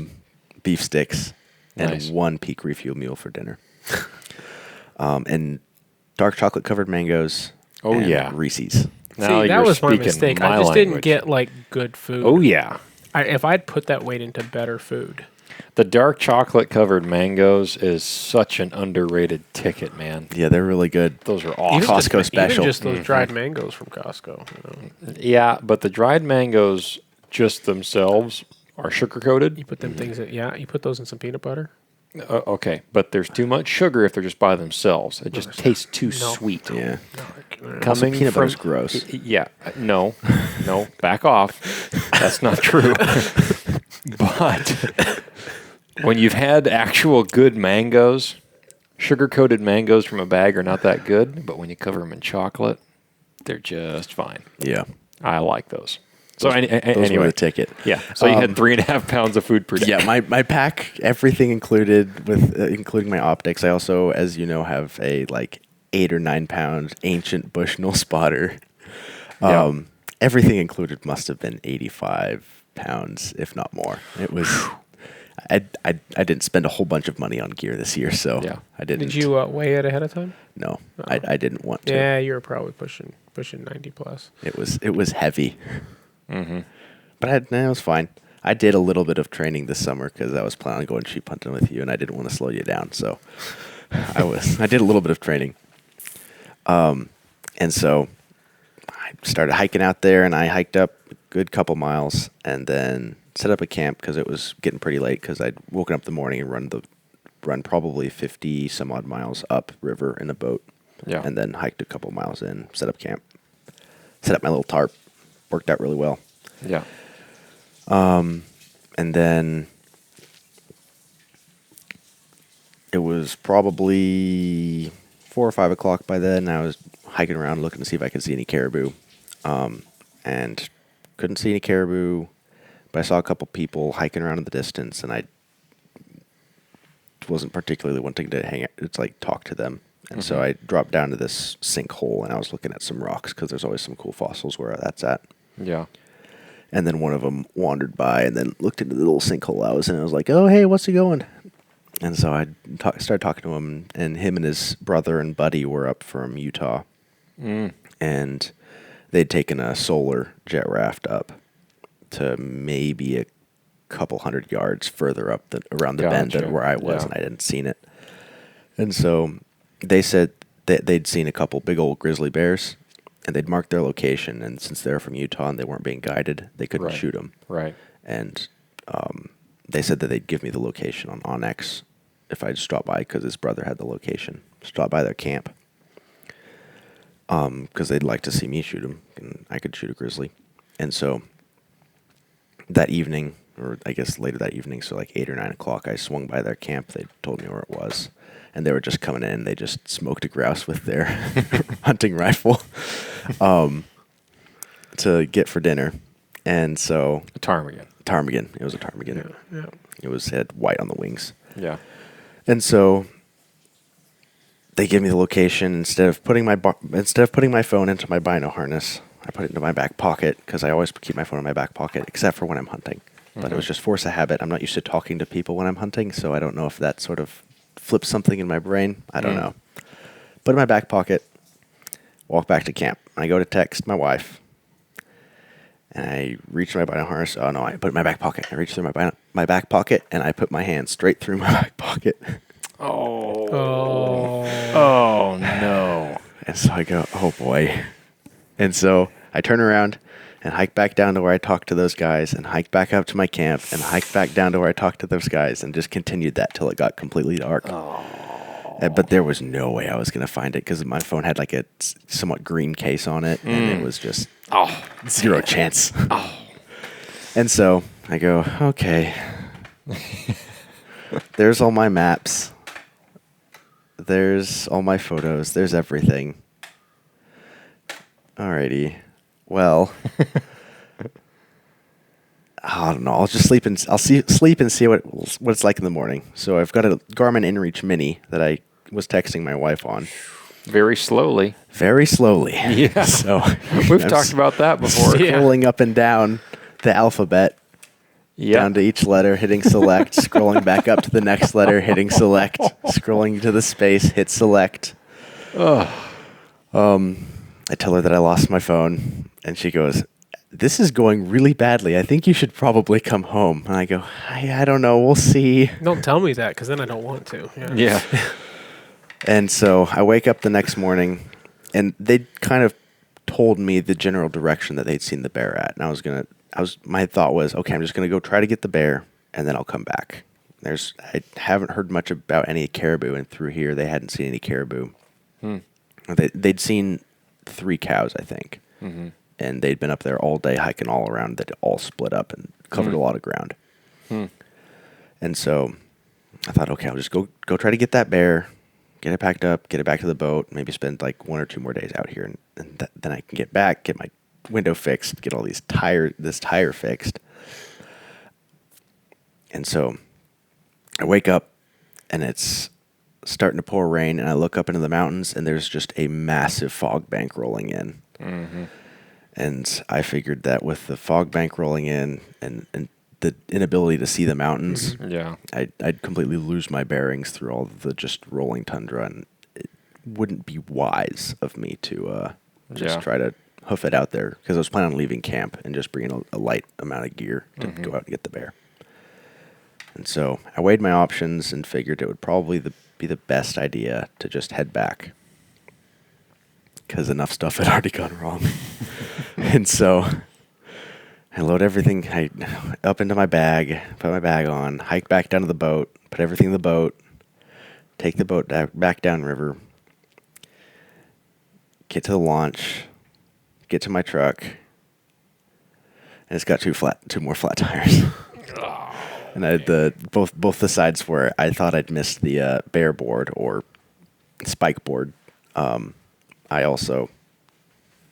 must not have missed it. Yeah. And so I just roll it down to the boat launch. It's only like 25, 30 feet. Pick my boat up. Or I hadn't fully picked my boat up, get all the stuff out of my boat, get it loaded up. And then there's a couple guys who were kind of eyeing me up. And I just started chatting with them, and they asked me if I owned one of the airboats that was docked there. And I said no, and they were like, "Oh man, I was hoping you would, because I was going to try to bum a ride off of you." And I was like, "Oh yeah, what's up?" And they'd taken a little 14-foot John boat with a backwater style mud motor. Okay. Yeah. Up probably 8 or 9 miles up the river, and then hiked in 4 miles and shot some caribou, but they only had day packs. And then by the time they got the caribou taken apart and loaded up and stashed, it was getting dark, and that night the weather was pretty bad. Yeah. And so they decided to hightail it out of there, get back to their boat, sleep in their truck, and then go back out for the meat the next day, or all their caribou the next day. And on their way back, they put a bunch of holes in the bottom of their boat, because that river is not a metal boat river. No. Wow. And so That's not good. They were going to try to just get like thumb rides off of airboats up there, and then thumb rides off of airboats back down. I suspected that probably wasn't going to work out super well. So I went, you know what? My trip is already going bad enough. It can't get much worse. Do you want to use my boat? Oh, no.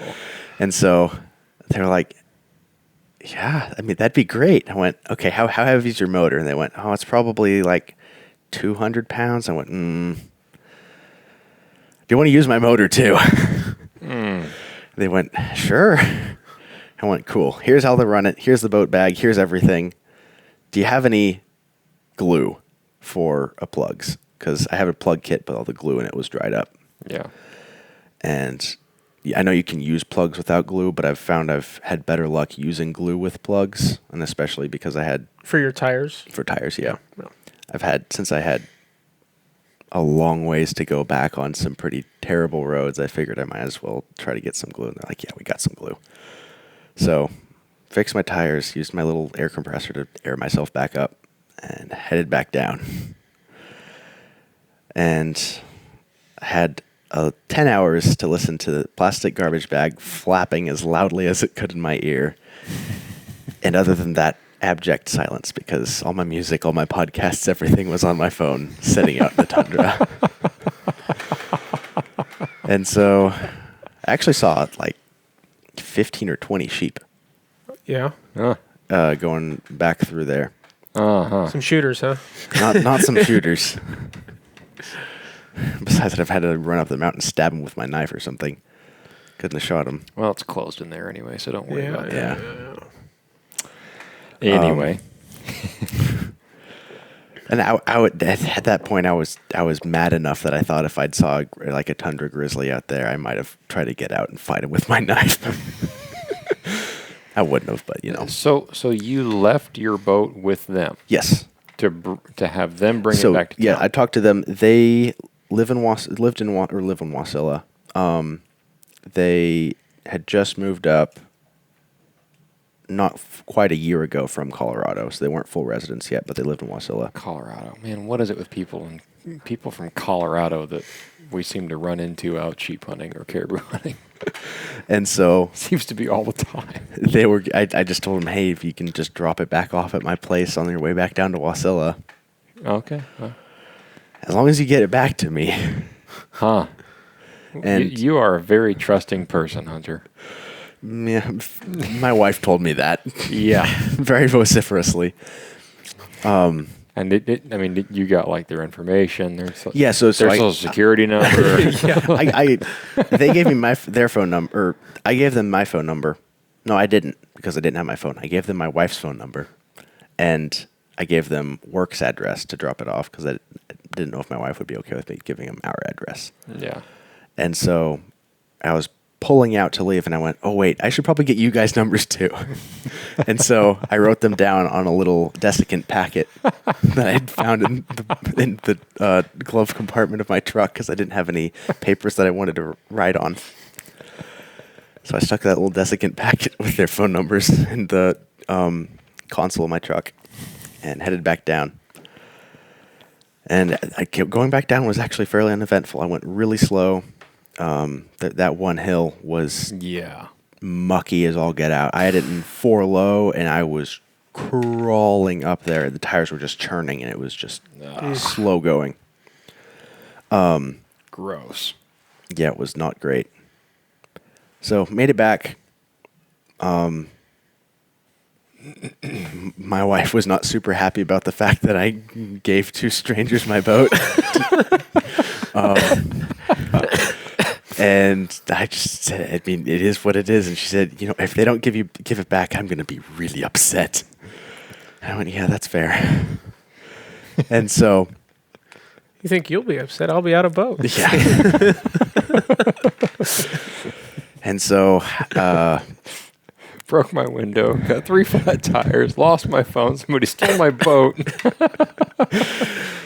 So you could write a country western song. I could, You both could. So I finished the week out at work. We went to go visit our friends down at Tangle Lakes that weekend, and when we got back from Tangle Lakes that weekend, lo and behold, there's my boat sitting in the driveway, because I at that point gotten my phone and then sent them a text to say if it's the weekend, give it at our address. And so, lo and behold, we got there.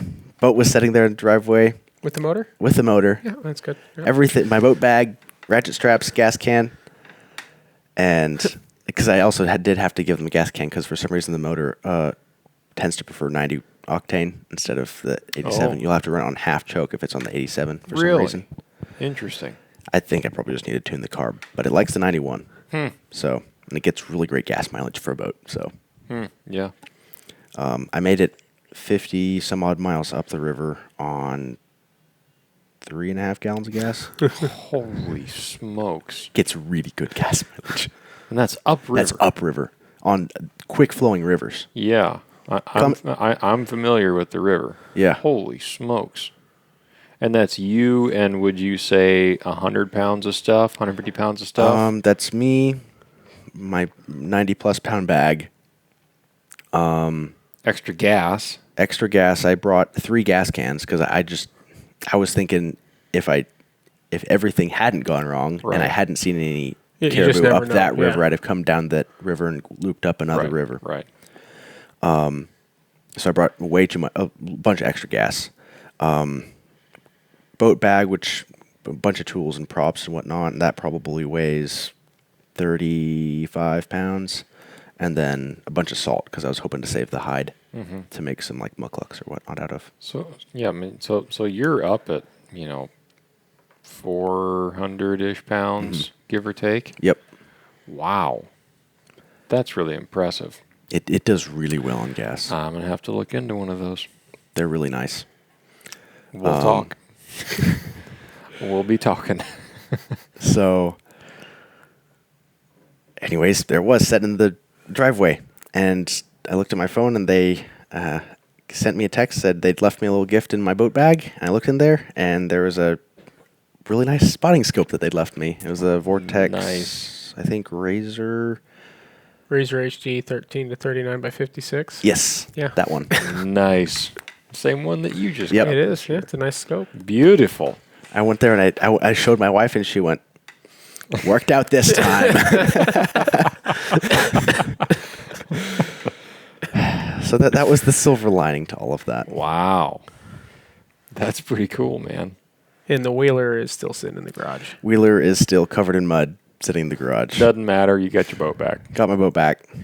I'll clean her off and get her fixed up this winter. Yeah. Wow. Man, you two really should write a country western song. We've got enough material for a book at this point. Yeah. Especially combined with yours and mine's escapades over the years. Oh, well, Needed yeah. a cough drop there, buddy. I mean, just from this fall, you two could have I been know. featured in a couple of chapters of Patrick McManus's books. Yeah. Yeah. Just the blunders and You ever read some love McManus? Patrick McManus. Oh, yeah. so there's a podcast that South Cox runs. He owns and operates Stalker stick bows in the lower 48. He makes recurves and longbows, and he's got a podcast. And I'll have to look it up and show you the title of it so you can find the show. But he reads chapters of books Oh, really? for certain episodes. And he reads a few chapters from this guy that's a long-time, well-known traditional bow hunter, comes up here, does solo moose hunts routinely, and he's in his 60s now. Wow. Shoots him with his recurve. Nice. Crazy fella. But a great hunter. Taking apart a moose in your 60s by yourself is He has feat. he has a compilation of moose hunts over the years, just from the last 10 or 12 years, that's 2 hours long on YouTube. I've watched it more than once. Well, And he does a really good job filming it all himself. Anyway, so sidetrack. South also reads chapters from Patrick McManus books. nice. Every once in a while, I'm just in the mood, and I'll just listen to that at work. It's entertaining. It's great. Did you ever read it growing up or anything? My dad had one book of his, at least one, when I was growing up. I'm going to have that to, read. I think my dad had some growing up. I'm probably just going to have to recollect those. Get the set. every single book is gold. Yeah, Yeah, well, and they're he so wrote he funny. wrote like these, which I don't know if I ever read, but he wrote like this like mystery novel Did he? series What? too. That was like the same kind of spoof. I think I don't know. Chad Flenderman? Never mind. If you get it, you get it. Oh yeah, I don't get it. We're making up for that last Holy episode with this one smokes, here. This is a long one. And my This wife's is- probably texting me. Well, you don't have your phone. Yeah. Actually, my boss, Mitchell, gave Yeah. me his old iPhone SE. Yeah. You well, I was I had been trying to text you at the beginning of the week, like, hey, can you come on, right? Like, how'd your hunt go? Talk about the other hunt. Oh, yeah. I'd already heard from our boss that it hadn't gone so well. Didn't and I go was like, great. sorry, it didn't go well. I had to come out early too. Can we do a podcast this week sometime? And I texted you, and then a few days later, I texted you again, knowing that you don't always respond to texts, and I'm getting a little annoyed at this point. So I finally text your wife. She's like, oh, he's out hunting. I'm like, oh. Yeah. I was out hunting again. So you somehow got off work the week you said you weren't going to be able to get off work. No, because then I came back and worked and caught us back up. Oh, so you worked like a couple days Yep. at some point. I see. Yes. So you came out earlier than I did then. Yes, I came out earlier than you did. Oh, okay. That makes more sense. Caught up on work. That makes way more sense. Went Because I back thought out you were for like, a couple days. I thought you were just out till that weekend like I was. No. And then like took another 4 days off. No, I came back pretty early. Caught up on work. I see. And then went back out I for a see. couple days. And now you're back there. Was today your first day back? Yes. I thought so. I didn't see. I was there doing crates yesterday too. So. Yep. Today was my first day back. But apparently Simon likes my crew now for doing crates, Yeah. which I guess I understand. But we're getting good at it. But anyway, well. And you went on another moose hunt. Yep. You saw a moose. Big old moose. Saw some small moose. Weren't able to close the distance. It was some tough terrain to hunt. It's a big old saddle. So I was up here and I was using my fancy new spotter. Spotted a big old moose over here. Yeah. It's about a mile between us. And so as soon as it's an old burn, and so as soon as I dropped down into the same plane as the moose was in, just completely invisible. And once you get onto that, it's very rounded. And so just before the view drops off, you've got maybe 75 yards. Wow. No response to calls or anything like that. It looked at me, but it had a cow with him. So did he already? That wasn't- was earlier this week? Interesting. him, and then another much smaller moose also had a cow with him. Really? Yeah. Wow. Huh. Well, I've been out doing a little bit of moose hunting, but not a whole lot. I've been going through gear and packing stuff for. I've got a hunt coming up here for brown bears in the next couple of weeks that I've got to get ready for, and been shooting my recurve and finally got my arrows tuned up. Didn't realize how badly they were flying, but Andrew came to town for work, and so I went in there and we figured it out eventually by adding a ton of weight to the front of the arrow. But it's shooting good now, so I figured out how to sharpen these broadheads, and I just got to pack my gear. Around town, old moose spots where I used to, see some moose. yeah, Usually see a cow, see some grouse. Took my kid with me, 8-year-old with me, to shoot some grouse. She was all excited about that. So many people. I mean, we were talking a year or two ago. There was a few, but it wasn't like it was just people everywhere. I didn't see a single grouse, which you used to see grouse in there. Yeah. All the time. Yep. Have you ever spent any time in there? I've spent a little bit of time in there, but more recently, Okay. not as much. Yeah, I grew up hunting Earlier. grouse in there with my dad, and even, like I said, even more recently, we've got a lot of stories in there. Yeah. Yeah. Anyway, but I too broke out a back window of my truck.